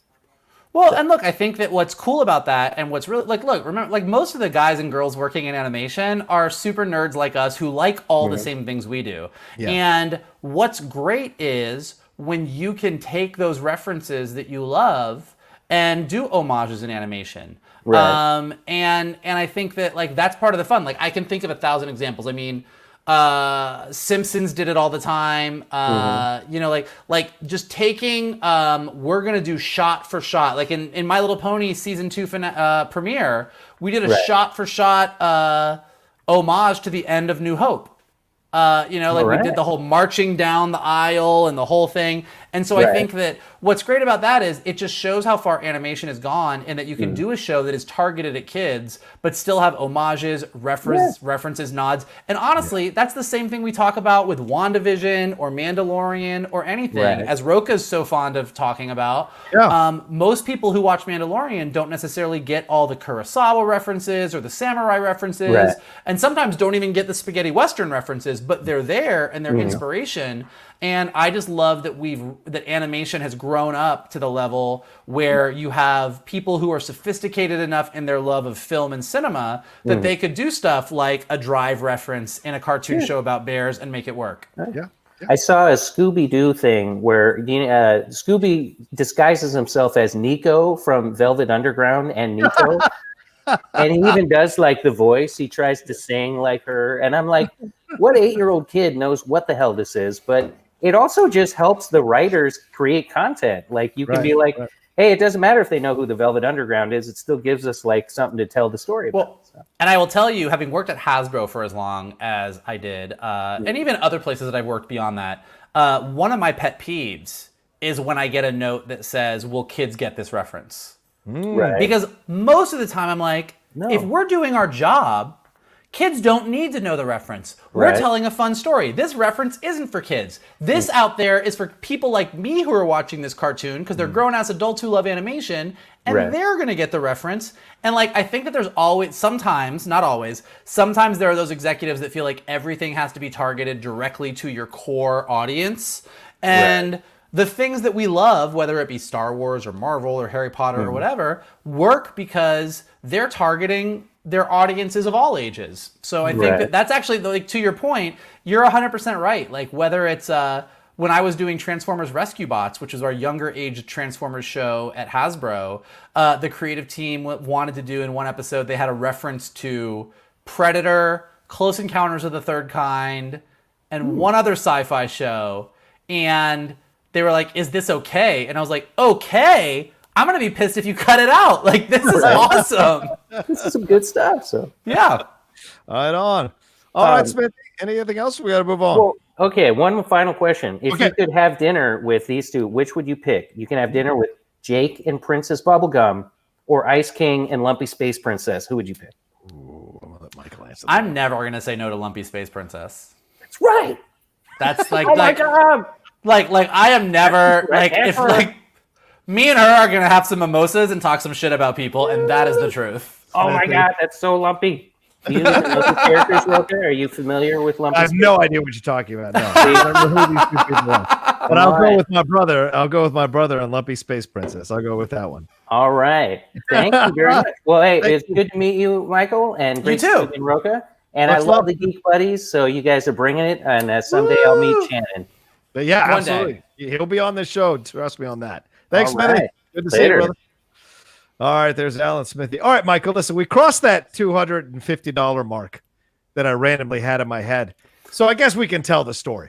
But while he's telling the story, if anybody wants to chime in and donate $41 more to get us that 300 mark, that would be great. So go ahead, Mike. What is the story of you coming out? So, no, wait. Which is the story? Oh, yeah, no, London, right? Okay. London. So, okay. I will say that, like, by the time I went to London my junior year, I had come out to a handful of people in college, but I was still not fully out of the closet, and I wasn't fully comfortable with being gay. And I moved in with this guy. And we were living together. And an important piece of the story is the fact that I, like most theater majors of my era, was obsessed with the musical Rent. Yes. And just by happenstance, the Florida State Study Center where we lived was 1 block away from where Rent was opening in the West End of London, with the 4 original male cast members: Anthony Rapp, Adam Pascal, Jesse L. Martin, and Wilson Heredia. Yeah. So I was super excited. It was Rent. We're at a theater study center in London, so a lot of people were. Rocha was like, I don't want to watch Rent.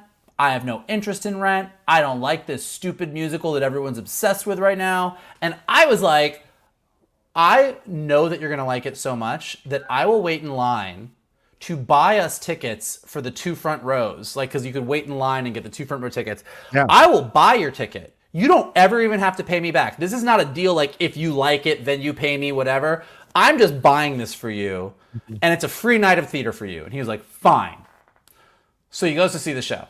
And within 10 minutes, his mouth dropped open, and he was obsessed, and he has loved Rent ever since. This is no lie. Hold on. This is no lie.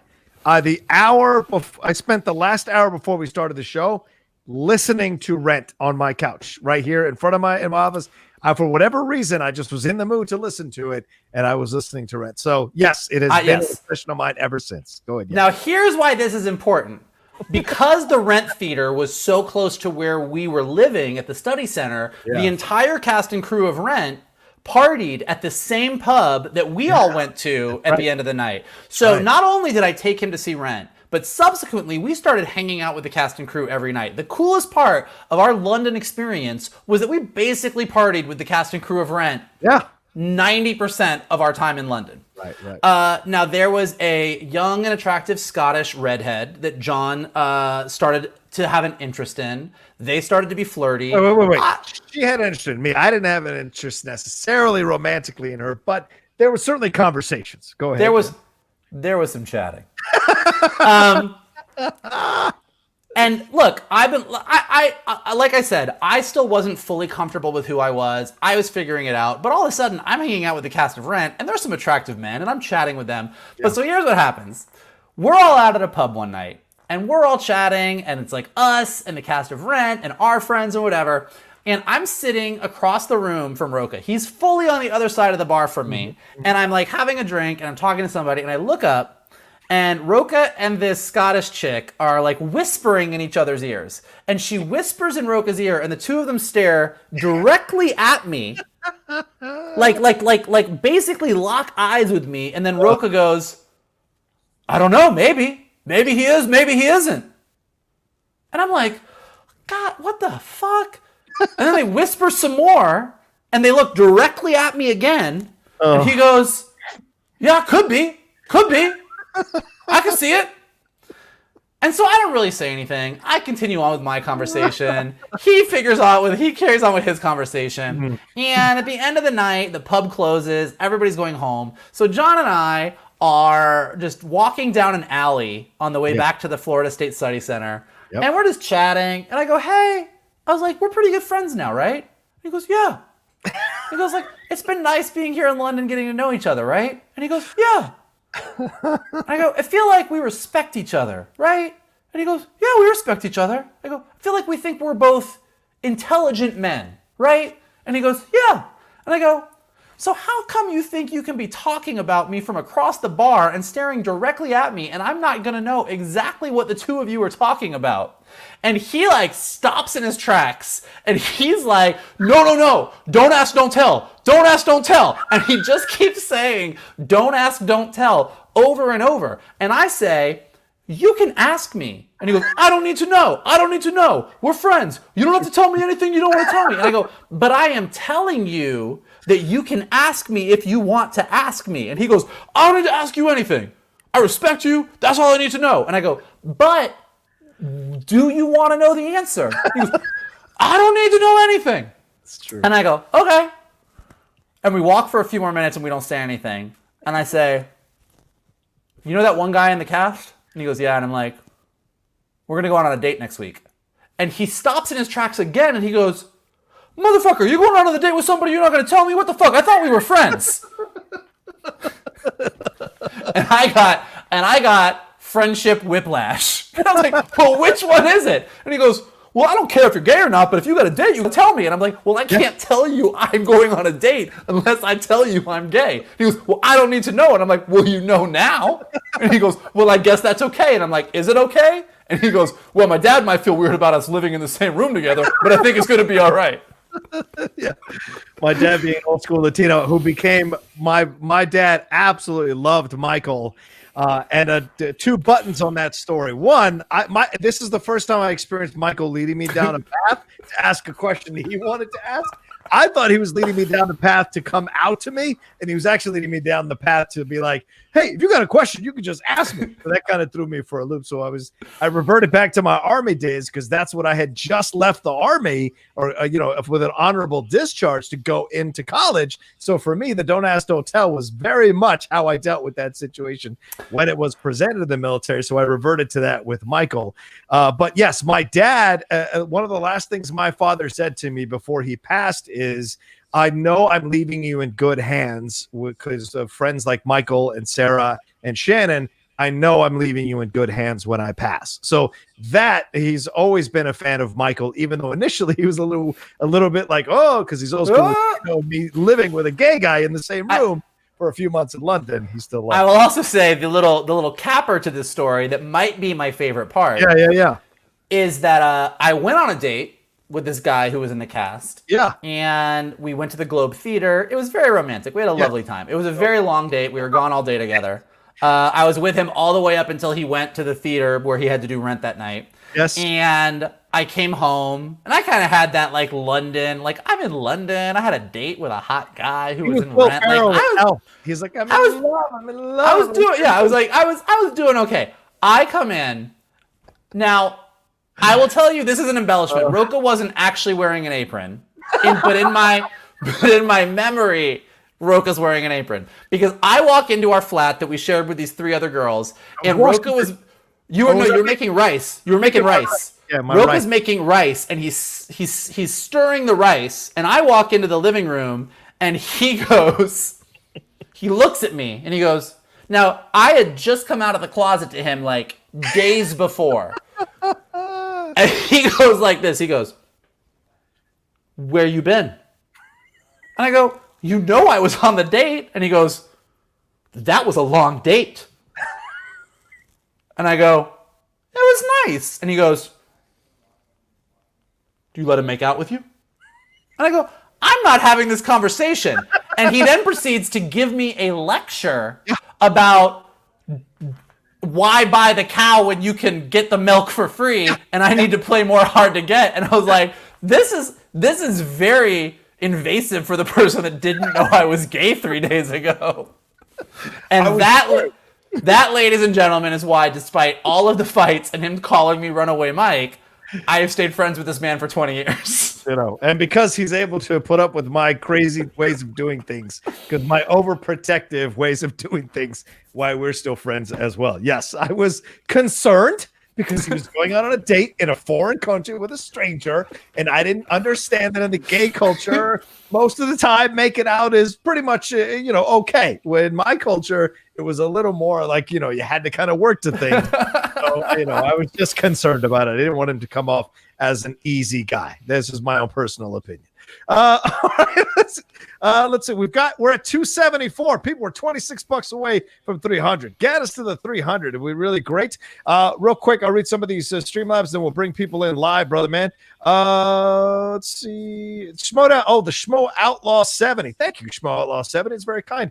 He said, what percentage of the time do you guys agree on movie and television content? We know Rocha hates the Goonies and likes the Lake House. Does Vogel agree? Thanks. Oh, boy. Vogel loves the Goonies, not too big on the Lake House. I actually would say we probably agree most of the time. Yeah, most of the time we bunch agree, but when we disagree, we disagree. That's for sure. Yeah, I'm trying to think I'm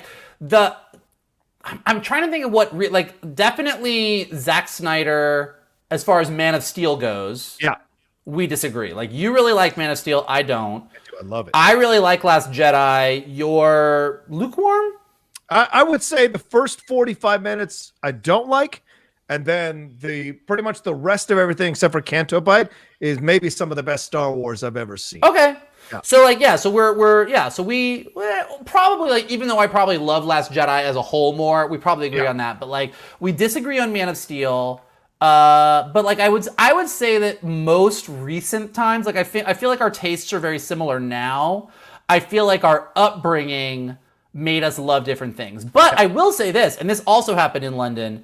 I was not a classic film guy. Yeah. I grew up in the 80s, and I was 80s and beyond, but I had never really gone back and watched movies. And John showed me Citizen Kane, showed me On the Waterfront, showed me Lawrence of Arabia, might have even shown me the Godfather movies, to be honest with you.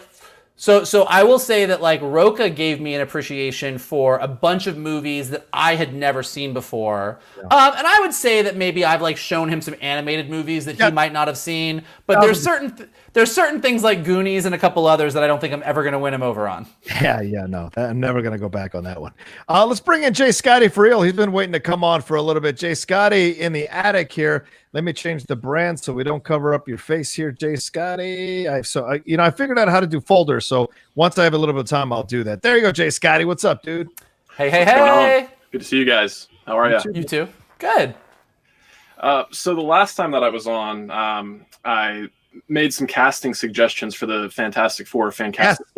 Right. They were received a little more lukewarmly than I had hoped, but that's okay.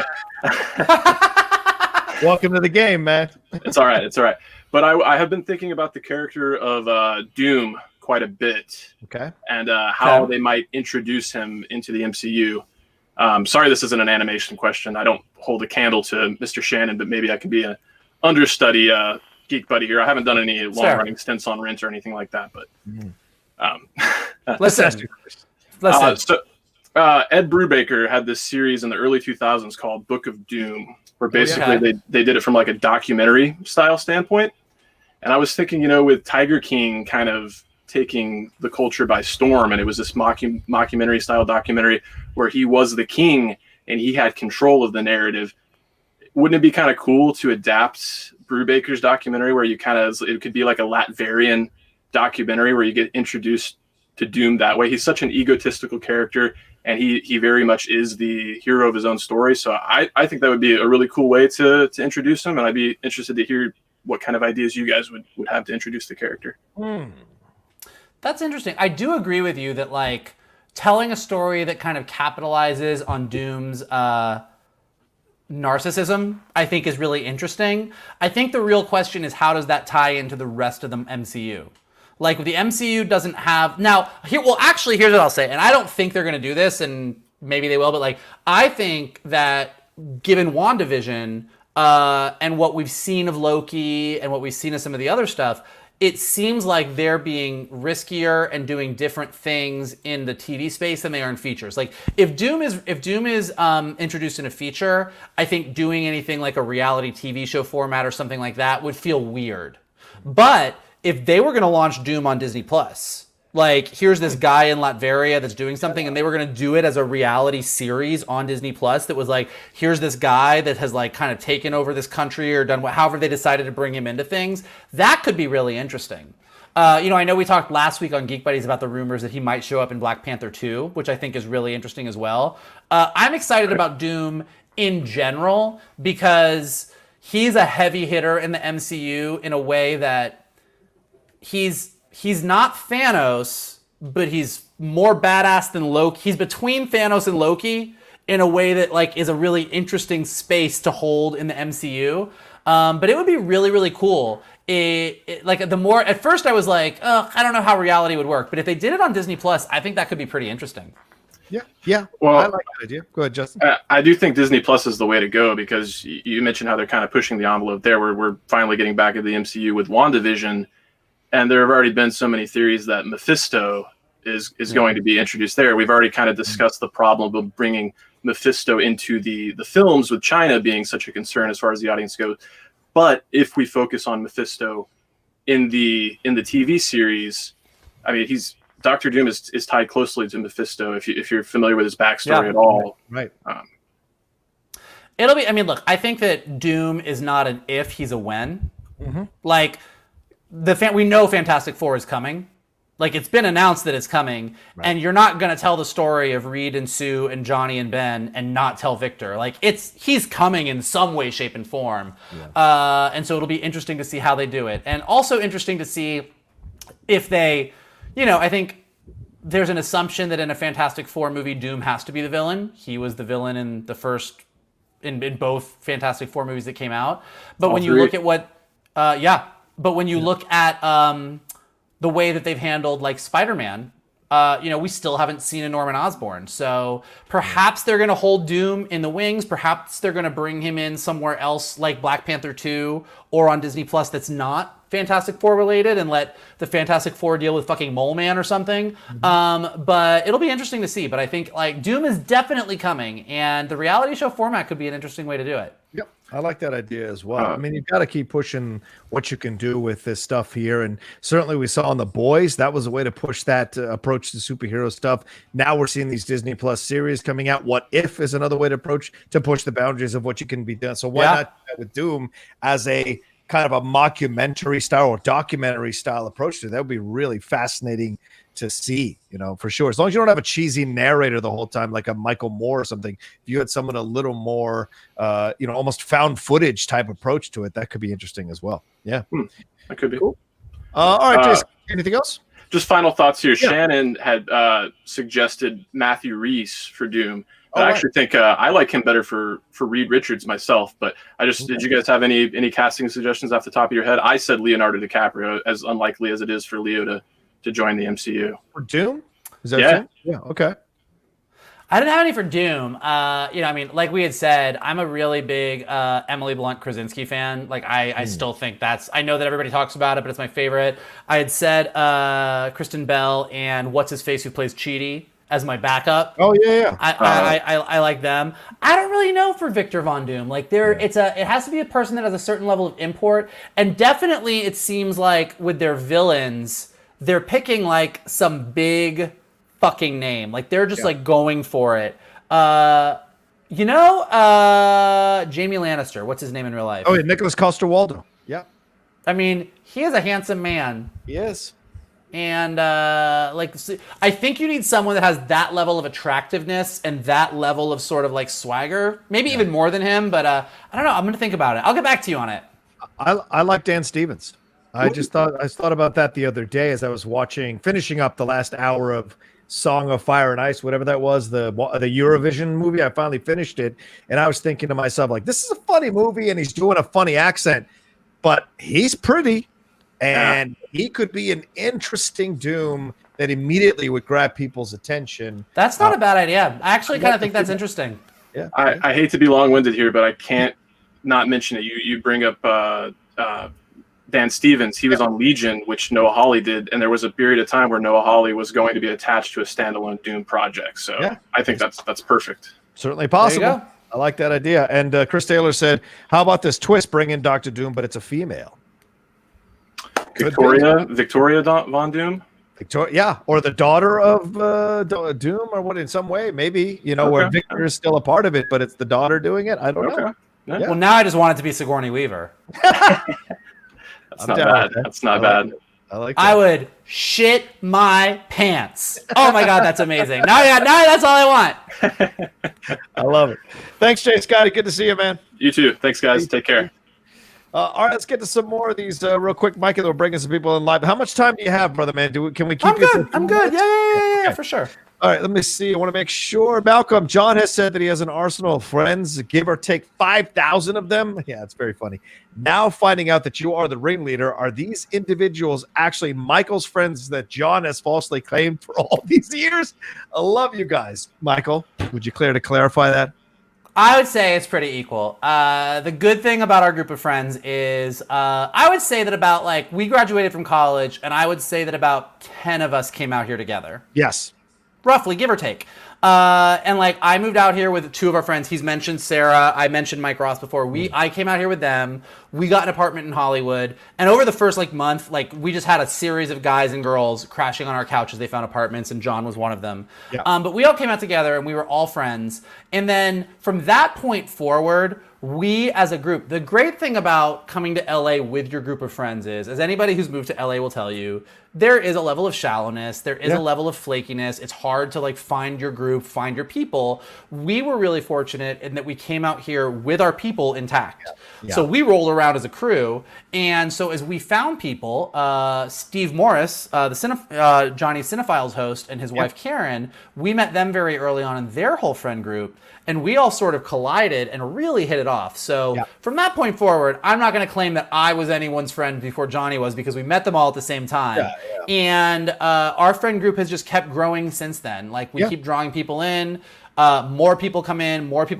It's sort of at a certain point, I think a friend group where people are really genuine and really do care about each other kind of gets its own center of gravity. And it's sort of just people just sort of radiate in. And we've been fortunate enough that we've our center of gravity has drawn in some really awesome, fun, talented, interesting, caring people, and it keeps growing. So we are very, very lucky. Yeah, I've never claimed to be the center of it, nor would I ever claim to be the center of it. I am absolutely the beneficiary of it for sure. A lot of great people I've met through our moving amoeba-like, ever-growing group of friends for sure. By the way, spoiler alert, half my gay friends have straight boy crushes on John Rocha. No. Something I've just found out recently. Wait, what? Oh, yeah. I have heard, particularly because as Geek Buddies has become more and more of a thing, and so a lot of our friends listen to us or watch us on YouTube, I have started to hear more often than not, they'll be like, oh, I was watching Geek Buddies. You made a great point about that. I have a crush on that John Rocha. So, hey, the ladies love him. The fellas love him. What are you going to say? He's the outlaw. He's the outlaw. I'll take it. It's very, very kind. If a gay guy finds you attractive, you've got something going on for you. They are very judgmental in what they find attractive. We picky. Picky. That's it. They're picky. Exactly. Let's see. Drunken Prayer wants to know, hi, Mike. Just wondering if there are any animated shows from abroad that you like, as I'm a pretty big fan of anime. Yeah, Mike, are there any foreign animated shows or animated styles that you get into or have watched over the years that you've enjoyed? I've definitely watched my fair share of anime. I mean, I've watched the Ghost in the Shells and the Akiras and the Ninja Scrolls from back in the day. Obviously a huge Miyazaki fan, but anime is definitely not as much my bent as other things are. If you introduce me to an anime show, I will dive in. I get obsessed. But when I go to the anime section of if I'm scrolling through Netflix or something, or if somebody, I'm looking at a bunch of anime shows, I'm not quite as educated as I would like to be. so I don't see as much. That being said, I just watched Wolfwalkers on Apple Plus. That's the one I was trying to think of. Sorry, Wolfwalkers. That's what it was. Yes. Which was gorgeous. It's from, I believe, an Irish animation studio. Big fan of French animation in general. Yes. I just kind of love the style of a bunch of French animators. So I really do love it. I love it. I would say I'm primarily an American animation guy, given what I watch, but I really, really do love seeing animation from around the world. And I definitely do need sort of an anime guru to be like, hey, here's a list of 5 series that you should just start watching, and I'll check them out. Yeah, there you go. I mean, Klaus is not an American-made one. Is that a German-made one? The Klaus, or is that American-made? I think that's overseas. That's a foreign one as well. And the anime stuff, absolutely. And yeah, French anime, My Life is a Zucchini. That's a fantastic film. Usually that's great. That one's great. Usually I wait till they're nominated, and then I'll catch and watch some of them and be like, oh, okay, cool. Those are ones that they've picked out as the cream of the crop. But yeah, the anime, I love anime. Just I'm very picky about what anime I enjoy. Let's see. Carol T says, let's get that story. We did get it. And he said, or he or she, I don't know if it's a boy or a girl, says, I too love big business.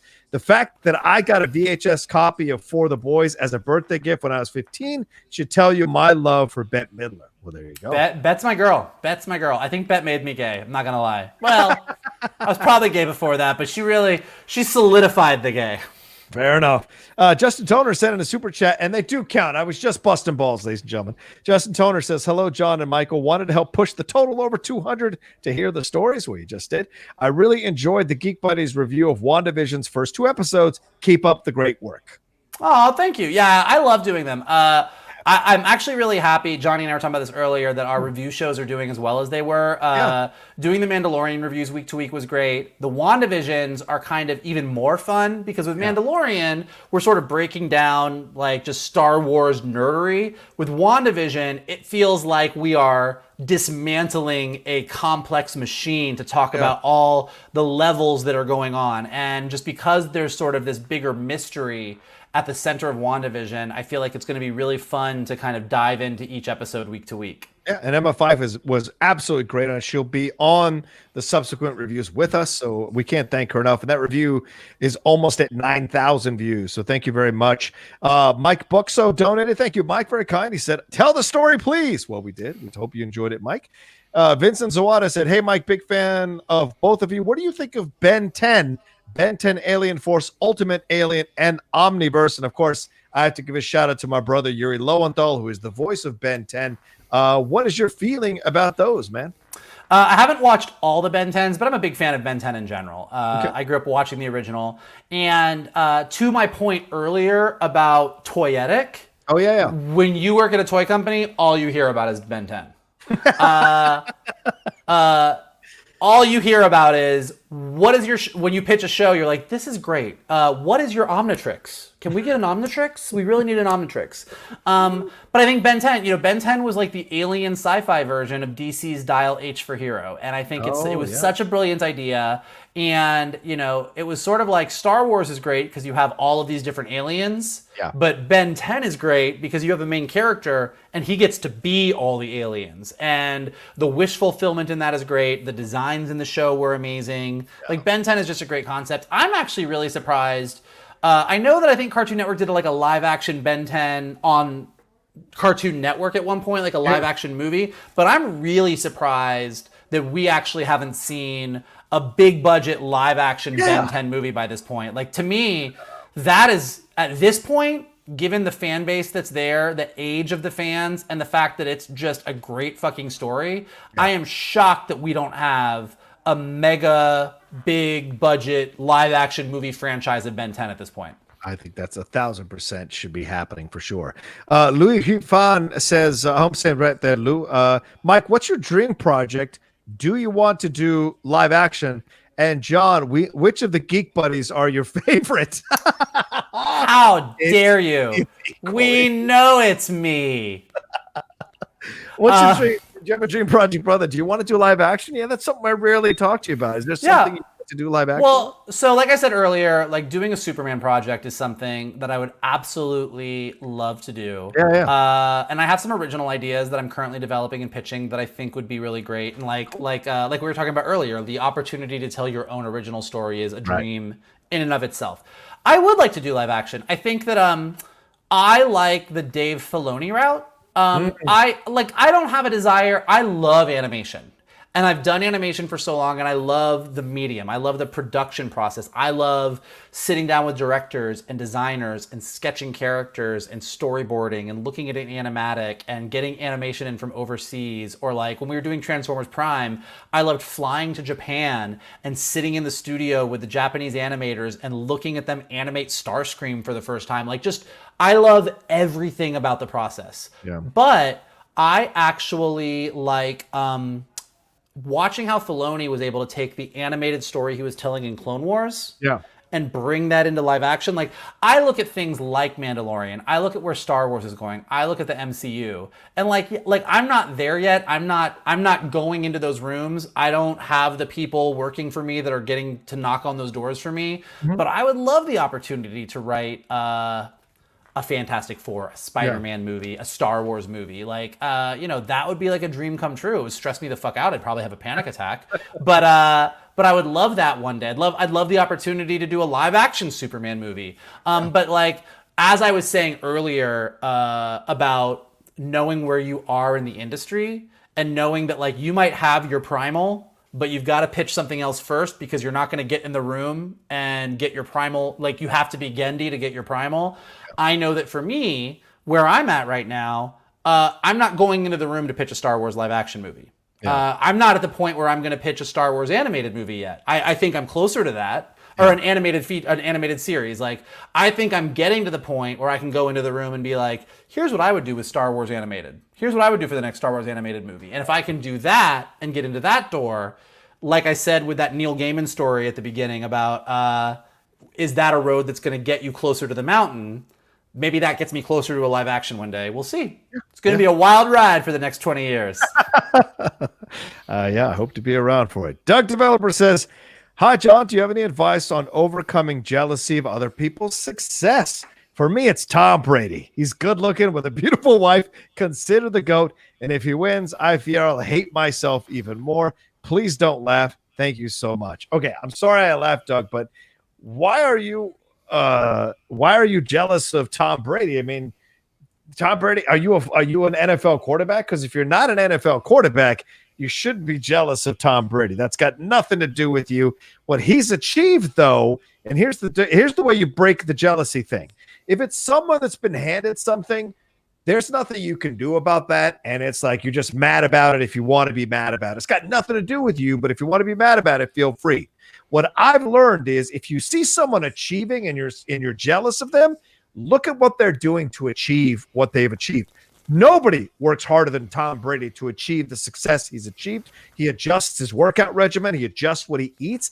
Even Gisele Bündchen said on numerous interviews that he doesn't go near alcohol. He doesn't go near drugs. He eats clean all the time, not just 5 days a week, not just a couple of days, all the time, because to him, it's football that matters. So if you want to be jealous of anything, fine. But I think the better way to turn it on its head and be positive for you is go, I need to work that hard to achieve what I want to achieve, or at least use that model as something to put into my life, to implement in my life, to work hard to what I want to achieve.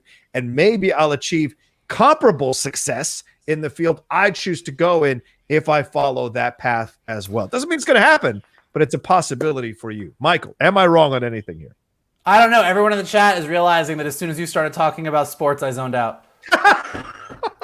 We're talking about achievement and success. No, you are right. The other thing that I would add to that, since I'm not going to give you a sports reference, I'm going to talk about Drag Race. All right.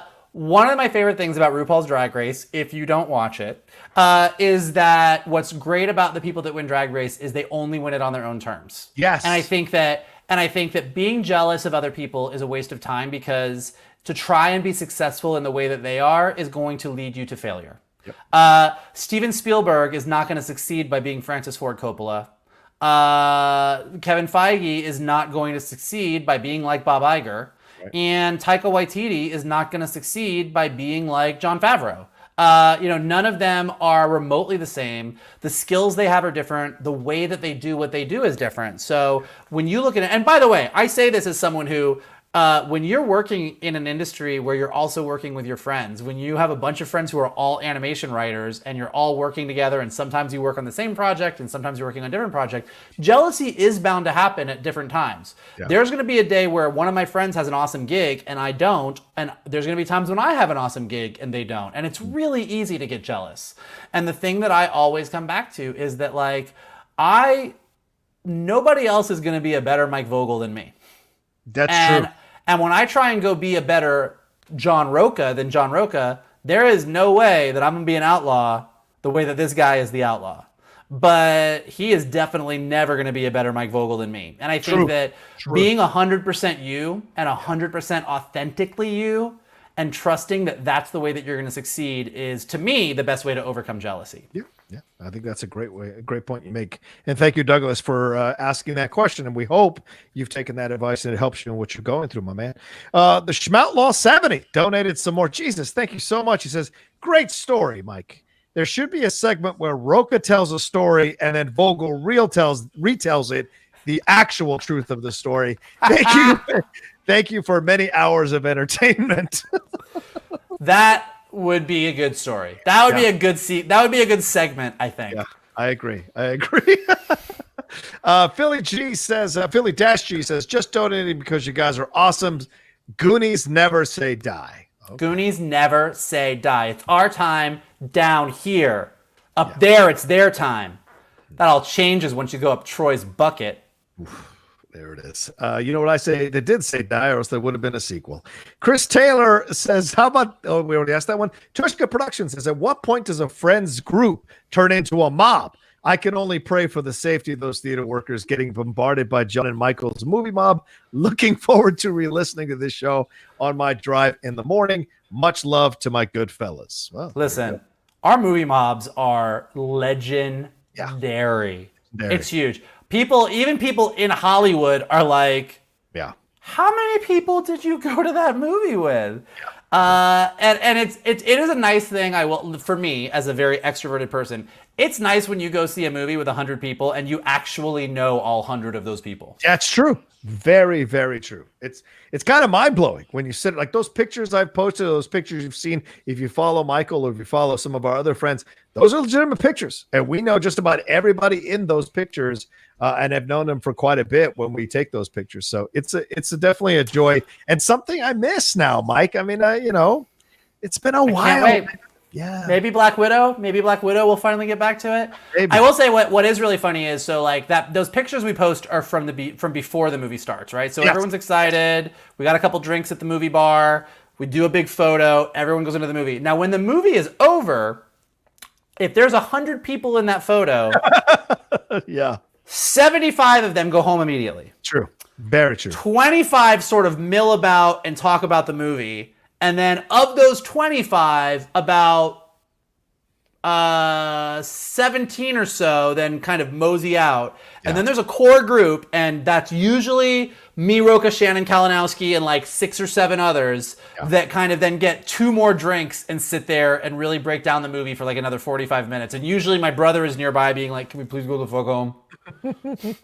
It's true. They never believed Rocha when he would talk about getting movie tickets with all his friends. Yeah, they never did. And yet it's the fucking truth. It's the absolute fucking truth. I never got the tickets. They did, thank God. Me and another friend of ours buy all the tickets. We basically, the day that for like an Avengers Endgame or like a Star Wars, like the moment they go on sale, we pick the time and the theater and we go in, and you can only buy tickets like on Fandango, like 9 at a time. Yeah. So I go in and I do like 10 purchases. Like we don't even know who all's going yet. We just buy a certain number of tickets and we're like, we know that we're going to get rid of all these tickets. And we do. Yeah, 9 times out of 10. All right, let's bring in some more live people, Michael, and then we'll wrap this thing up. And just to let you all know, we are at $339 on the Streamlabs side. If we could get to, I don't know, if we get to 400, by the end of the show will be great. We don't have to, but we're already surpassed whatever expectations I could have possibly had. Let's bring in Brennan. Wait, that's $51. Just letting you know, $51. Brennan, what's going on, dude? How are you? Hey, Mike. Hey. That was an amazing story you told, buddy. Thank you. It's one of my favorites. I have some others in the backup, but that's one of my favorites. All right. And now I know that Rocha likes Rent. I do. Rocha loves Rent. I love Rent. I know what to get him for Christmas. Don't give me that movie. I don't like the movie. I don't like that movie. No, I wouldn't send you the movie. I wouldn't do that horrible thing to you. Thank you. So, Mike, you mentioned the other day about how it can be difficult to work with celebrities during voiceover. Who are some of the great voice actors? And I'm talking about the real, like the people who do it for a living. Like the Jess Harnell, the Marisa March, all those guys of that community. Who are the ones that you've enjoyed the opportunity to work with? Oh man, and actually had a good time with. Oh man, that's such a long list. Well, I'll first say, I mean, I think like the beginning of this story is the absolute one of the coolest moments of my life was when I first started at Hasbro Studios.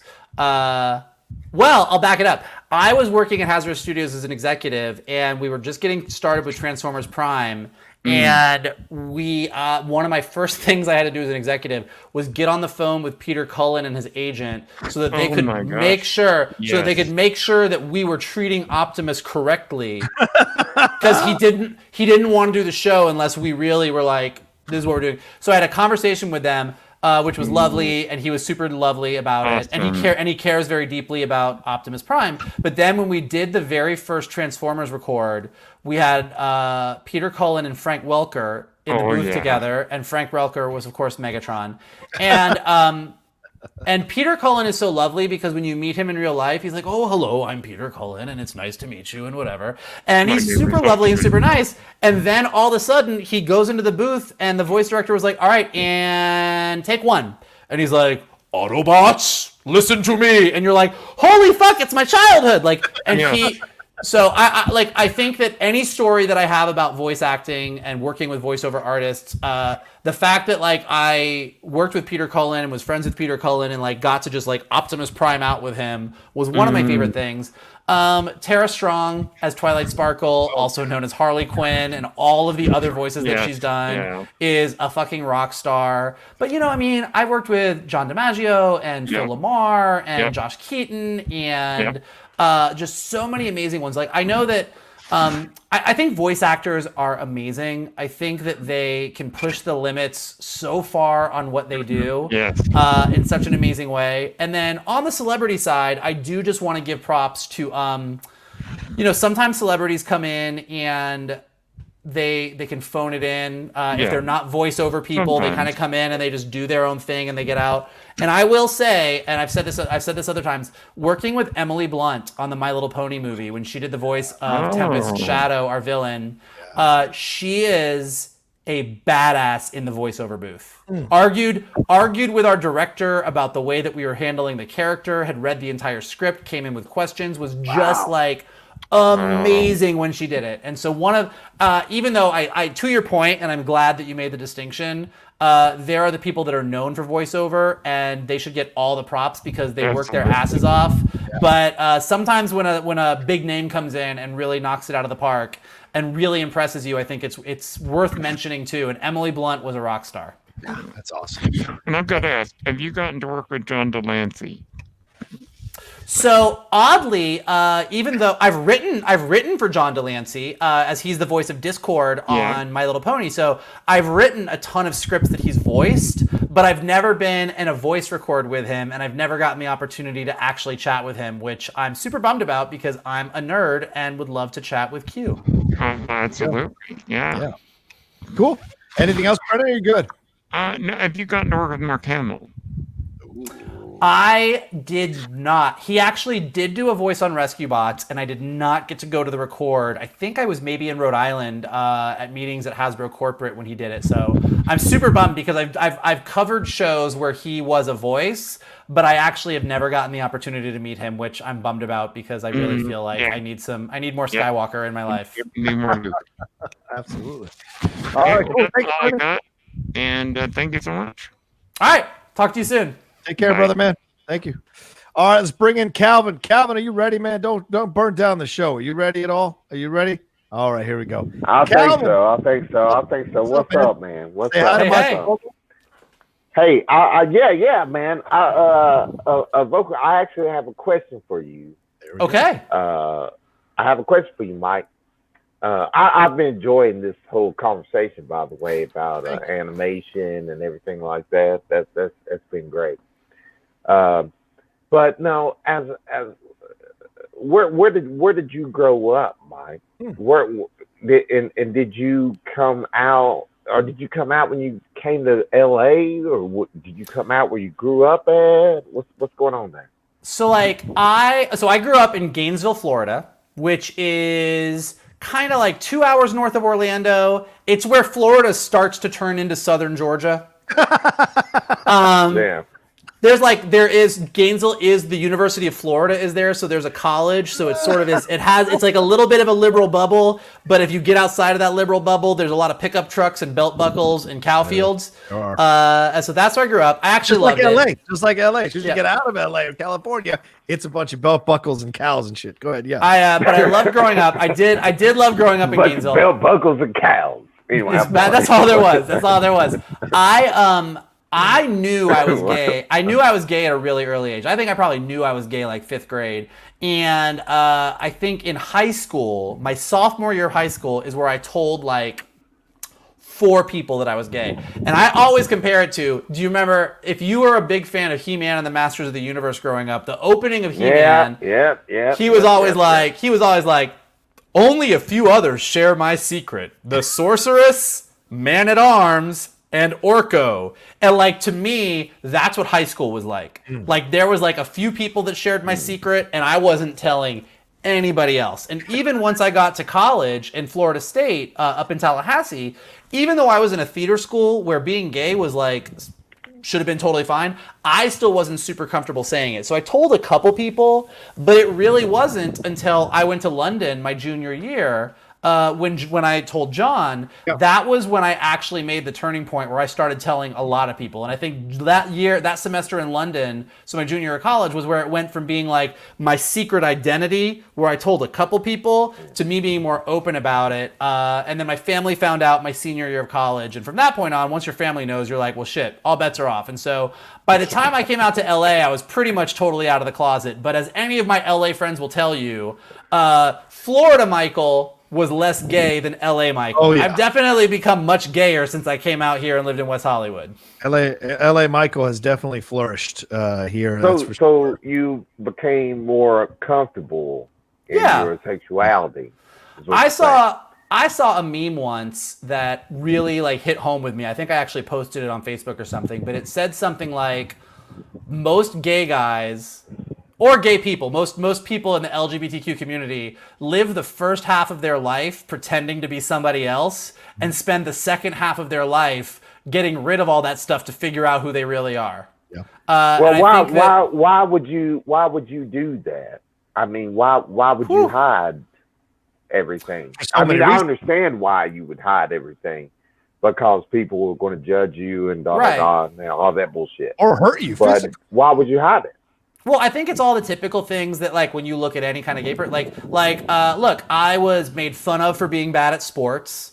As we were just making fun of in the chat, I wasn't really interested in watching sports. And when you're growing up in Florida and all the other guys are like, let's watch football, you're kind of like, okay, yeah, I love football, whoop, whoop. Like, oh, you really just want to fit in. Going with the crowd. You're going with the crowd. With the crowd. And you want to go with the crowd. Yeah. And so you sort of just kind of do things to go with the crowd that aren't really you. And that can go as far as including the way you talk, the way you move, the way you walk. I know. And then you kind of like, you move out to LA and if you're like me, you move to a place like West Hollywood, which is like a gay mecca where everyone is like just being who they are, and all of a sudden you start to realize you can just be the way you want to be, and that's totally okay. Yeah. Yes. Now, brother, I know what you're talking about. You're talking about going with the crowd. I know all about that. Yeah. Because myself, I can't play sports. I'm not good at them, and I've always been expected to be good at them because I'm black. You know what I'm saying? Totally. And I'm like, I can't do that shit. I don't know how to do that shit. And don't get mad at me because I don't know how to do it any fucking way. But yeah, but I know what you're talking about, man. I get it. I'm just trying to understand from a different perspective. I'm just trying to understand how you got to be where you're at and where you're at right now. You know what I mean? Yeah. So look, I'll even compare the gay thing to the geek thing. I mean, like, I think like, everybody listening to this, like, you don't have to be gay to have that feeling of like not fitting in. And I think a lot of geeks growing up feel the same way. And it's kind of what I was saying before about the jealousy thing and about being authentically you. Like, my life has been a series of events where over and over again, it was proven to me that being authentically myself, whether that means being super geeky and nerding out about something, being super gay, or doing whatever, I have been rewarded for that. The successes in my life came to me when I was authentically me. Yeah. I think you're right on that. I believe in that. I think everybody should be their self. If they're gay, they're black, whatever. Everybody should be themselves. Yeah. And let people know how you are. You know what I mean? That's why we love you on the Outlaw Nation, Calvin, because you're authentically yourself all the time. Well, I mean, you know, okay. That's cool, but take the compliment, man. Take the compliment. I'm just saying though, but you know what I mean. Yeah. Oh. And what you're about. Yeah. And don't fake the fun. Don't fake the fun. Tell what tell them what you are and say what you out and put how you are out there on Front Street. Don't fucking take it around. Yeah. And that's what I like about Mike. So yeah. But anyway, this is why I need merchandise. Don't fake the funk. That should be a quote on it. I want royalties on that shirt. I guarantee you, once we get it in motion, you'll get a cut, no doubt. Thanks, Calvin. Good to see you, brother. All right, man. All right, see you. Bye, Calvin. So cool, so cool. All right, let's go back over to the UK. Darren Wright. What's up, Darren? How are you, man? Good morning. How's everybody? Good morning. What time is it there? 4:30. Yeah. It's normal. It's normal. Yeah. What's up, brother? I've got to be up to see everybody. So nice. My question is, in the Outlaw Nation biopic, who plays a young Geek Buddies, a current Geek Buddies, and the old Geek Buddy? Oh my god. Okay. Is that possible? I don't know if that's possible. I'm gonna cast. Okay, wait. Let's go. How young are the young Geek Buddies? It's your bio. Well, you're in the biopic, so I'll give you carte blanche. Depends how far you want to go back with John. Well, we'd have to be in our. What is it before we meet up? Is this the Wu-Tang situation where the whole season is us living our lives separately and then we only meet up in the last episode? Is that what we're talking about? It's difficult to say, isn't it? It's how much of a different person do you feel you were before you met Mike, and then does that change the kind of character that would have played you? Yeah. All right, Mike. I don't know. I'm gonna cast. Here's what I'm gonna do. Okay. This isn't super young me, but I'm gonna go young me, Ryan Phillippe, older me, Michael Rappaport, super old me, Meryl Streep. That's my casting for me. I can't top that. It's turning into the Patrick Swayze film with Robin Williams at the end. Then I feel like Meryl Streep is the only one who's really going to be able to embody the me that I'm going to become in like the next 40 years. Shannon. Who are the littlest actors? Oh my God. Oh, Tom Holland. Would you say Tom Holland for Shannon? No. He's little. He's little. Okay. I like how you don't want to give him enough credit for being that good looking, but I'll try. I just feel like old Shannon needs to be Wallace Shawn. Oh my God, that's hilarious. What about Ansel? And old Rocha is definitely okay. The old. Here's what I know for sure. Old Geek Buddies is Meryl Streep, Wallace Shawn, and Edwards James Olmos. Absolutely. That's old Geek Buddies. Is that? Yes, 1,000%. 1,000%. That's when it turns into Las Vegas. That's exactly. It's 100% Las Vegas. Would Shannon be like Will Poulter or maybe Daniel Radcliffe? Or is it more? Or maybe Ron? What's his name? Rupert Grint? Would he play? Rupert Grint. I feel like Rupert Grint feels like a Shannon McClung to me. Yeah, that feels like a Shannon McClung. He wouldn't. Was he really that awkward? Because he has like kind of like awkward, fumbling kind of tone. A little bit. Just really bit. But Shannon's also got a very strong, confident. Oh, you know what? Freddie Highmore. I think Freddie Highmore works. Oh, Freddie Highmore's good. Shannon has a thing where it's like, it's not that he's awkward on his own, but put Shannon in a high stress situation where there's like people fighting, and he's gonna just go like, yeah, he's gonna. Like he just doesn't. He doesn't really know what to do. Yeah, you can't put it together. That's for sure. Yeah, that could work. I mean, and also, if you didn't want to go almost, you could go Alfred Molina. But maybe Molina plays my dad. I think Alfred Molina plays my dad. I like that. I like that. Yeah, you've got Alfred as some kind of mentor character. Yeah, right. So he's got all your best isms from today, and he's pushing them onto you with some great one-liners. Oh, who's the one actor on he plays he's the Native American on Yellowstone. Gil Birmingham. Yeah, everyone. My mom is obsessed. She called me to tell me that if they needed someone to play his son, they should get you. Everyone says I look like Gil Birmingham. There's no lie. Oh, that's hilarious. All right, you got another question, Darren? Or are you good? No, that's all good. Thank you very much. That was great, Darren. Thank you. Good morning. Have a good morning. Yeah, have a good day, brother, man. All right, one last one. Tushka Productions in here, coming in from Oklahoma. What's up, Tushka? How are you? Hey, doing well. How about y'all? Good. We're doing good. Having fun. Yeah, man. I don't know how to top those last two. Questions, man. It's tough. Yeah. Now, Michael, I know you're a sports fan, so Sunday, what did you think about it whenever Andy Reid went for it on 4th and inches? Well, I was. How do you think I felt? Betrayed, bewildered. Bewildered, yeah. Maybe napping, not giving a shit. Yeah. I listen. I grew up in Gainesville, Florida, where the University of Florida is the Florida Gators. Like there is more football in my hometown. It was like growing up in Friday Night Lights. I should love sports. I should be obsessed with sports. I can tell you planets in the Star Wars universe. I can talk Star Trek for hours. I can talk Disney movies for 30 days. If you start talking about sports, I just sort of glaze over, start thinking about things. Like I just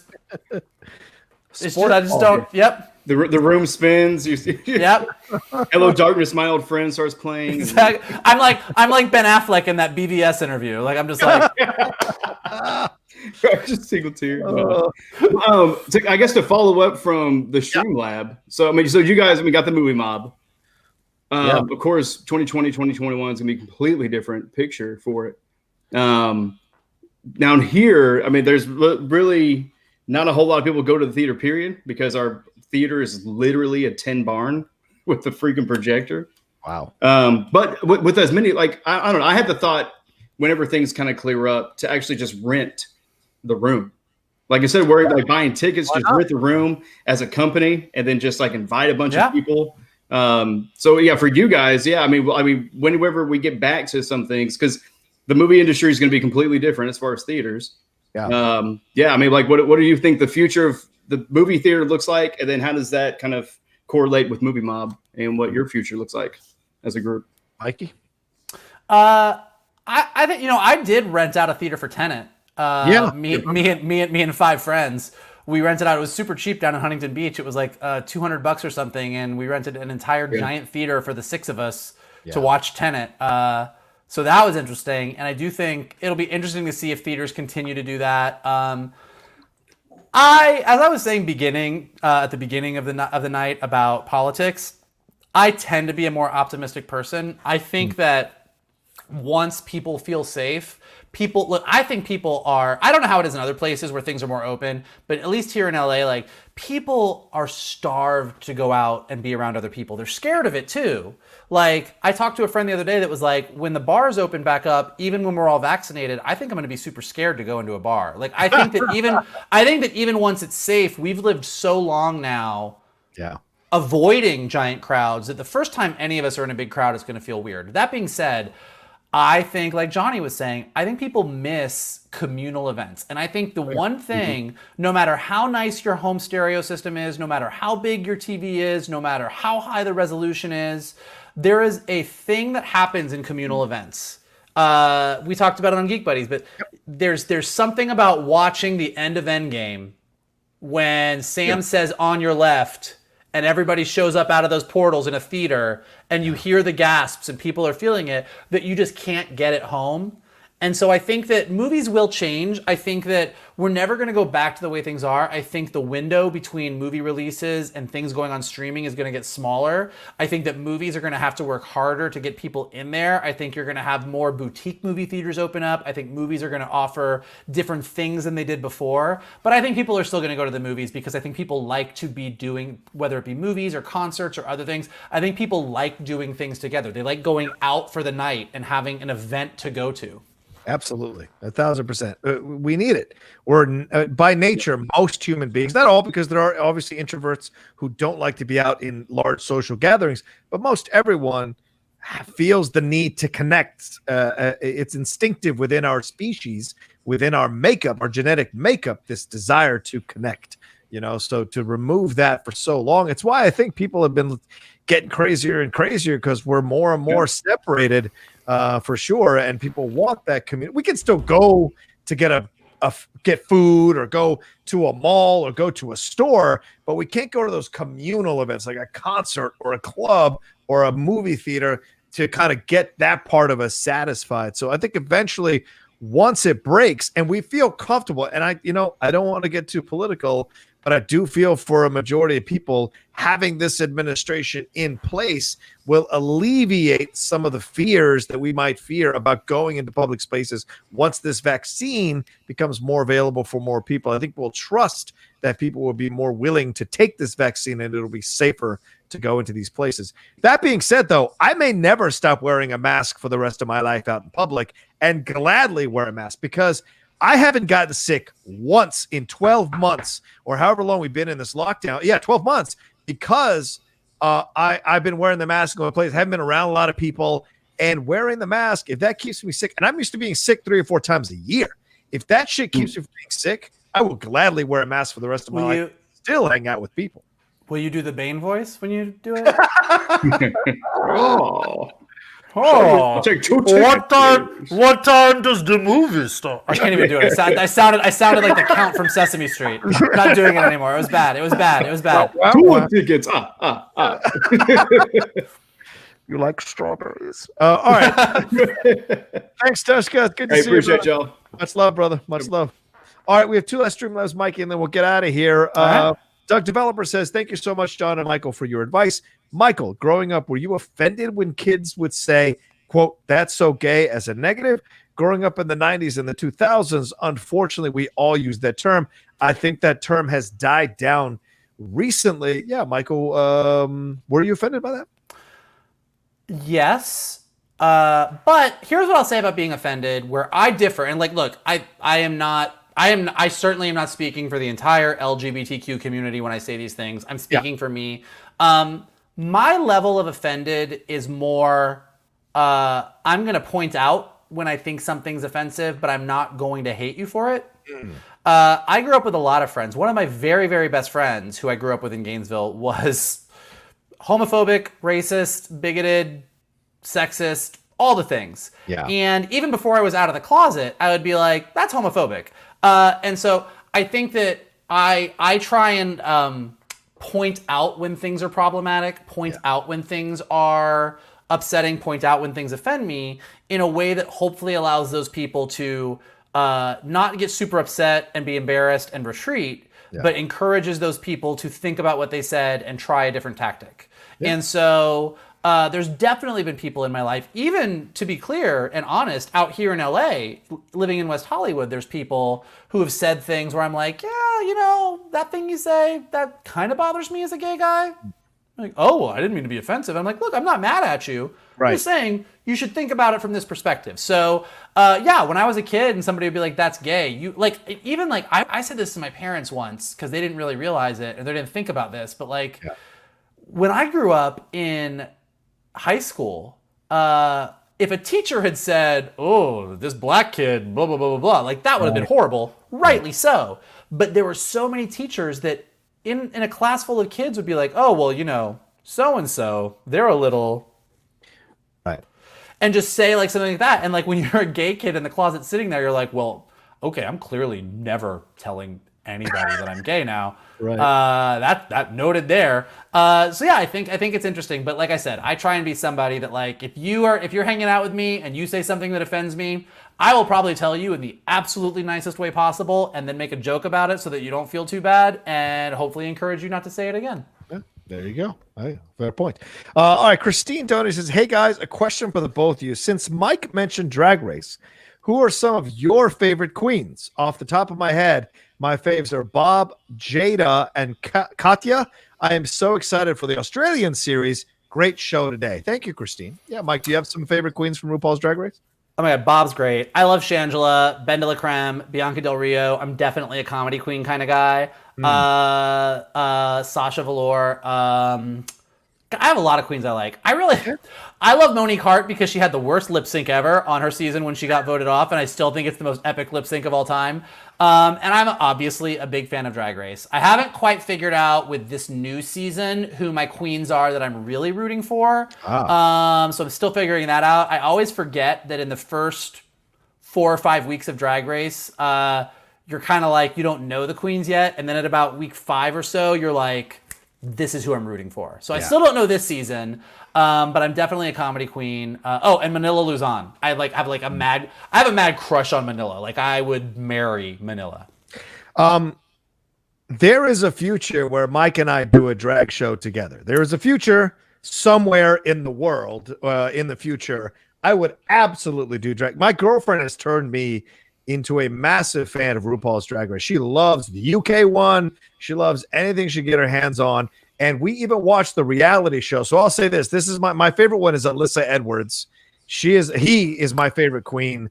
Yes. The death fall, like all of that reality TV series on Netflix. It was incredible to see who he is outside of being a drag queen, what a business person he is, and what a person who asks a lot of these dancers so they can achieve success, and the drama he has to deal with in that school. If you haven't watched that reality series, it's called Dancing Queen. Do yourself a favor, watch it. I loved it, and it made me. I'm gonna tell you right now. Yeah, the Geek Buddies. Tu Wong Fu, thanks for everything, Julie Newmar episode where I get John and Shannon to do drag with me is going to be the best Geek Buddies episode of all time. Yeah, absolutely. Done and done. Maybe we'll cross 1,000 on that one. I'm down for that maybe some night for sure. All right. Well, listen, Michael, we're at the end of the show. I can't thank you enough for staying 45 minutes past the original 2 hours. You're incredible, man. Thank you for giving so much of your time to the Outlaw Nation fans and the Outlaw Nation community. Can't thank you enough. Did you have a good time, and where can people find you, my man? I had a blast. I said last week when Rocha had his year anniversary for Outlaw Nation, I think you guys are all amazing. I think it's awesome that John has brought together such an amazing group of people. He talks about you guys all the time. He talks about you guys when he's not on camera. He thinks so highly of you. It makes us think so highly of you. For those of you that watch Geek Buddies, thank you. If you don't watch Geek Buddies, check it out. But also, just stick with the Outlaw. He knows what he's doing. And so I'm just happy to be a part of the Outlaw Nation family. and I had a blast. Hope to come back again.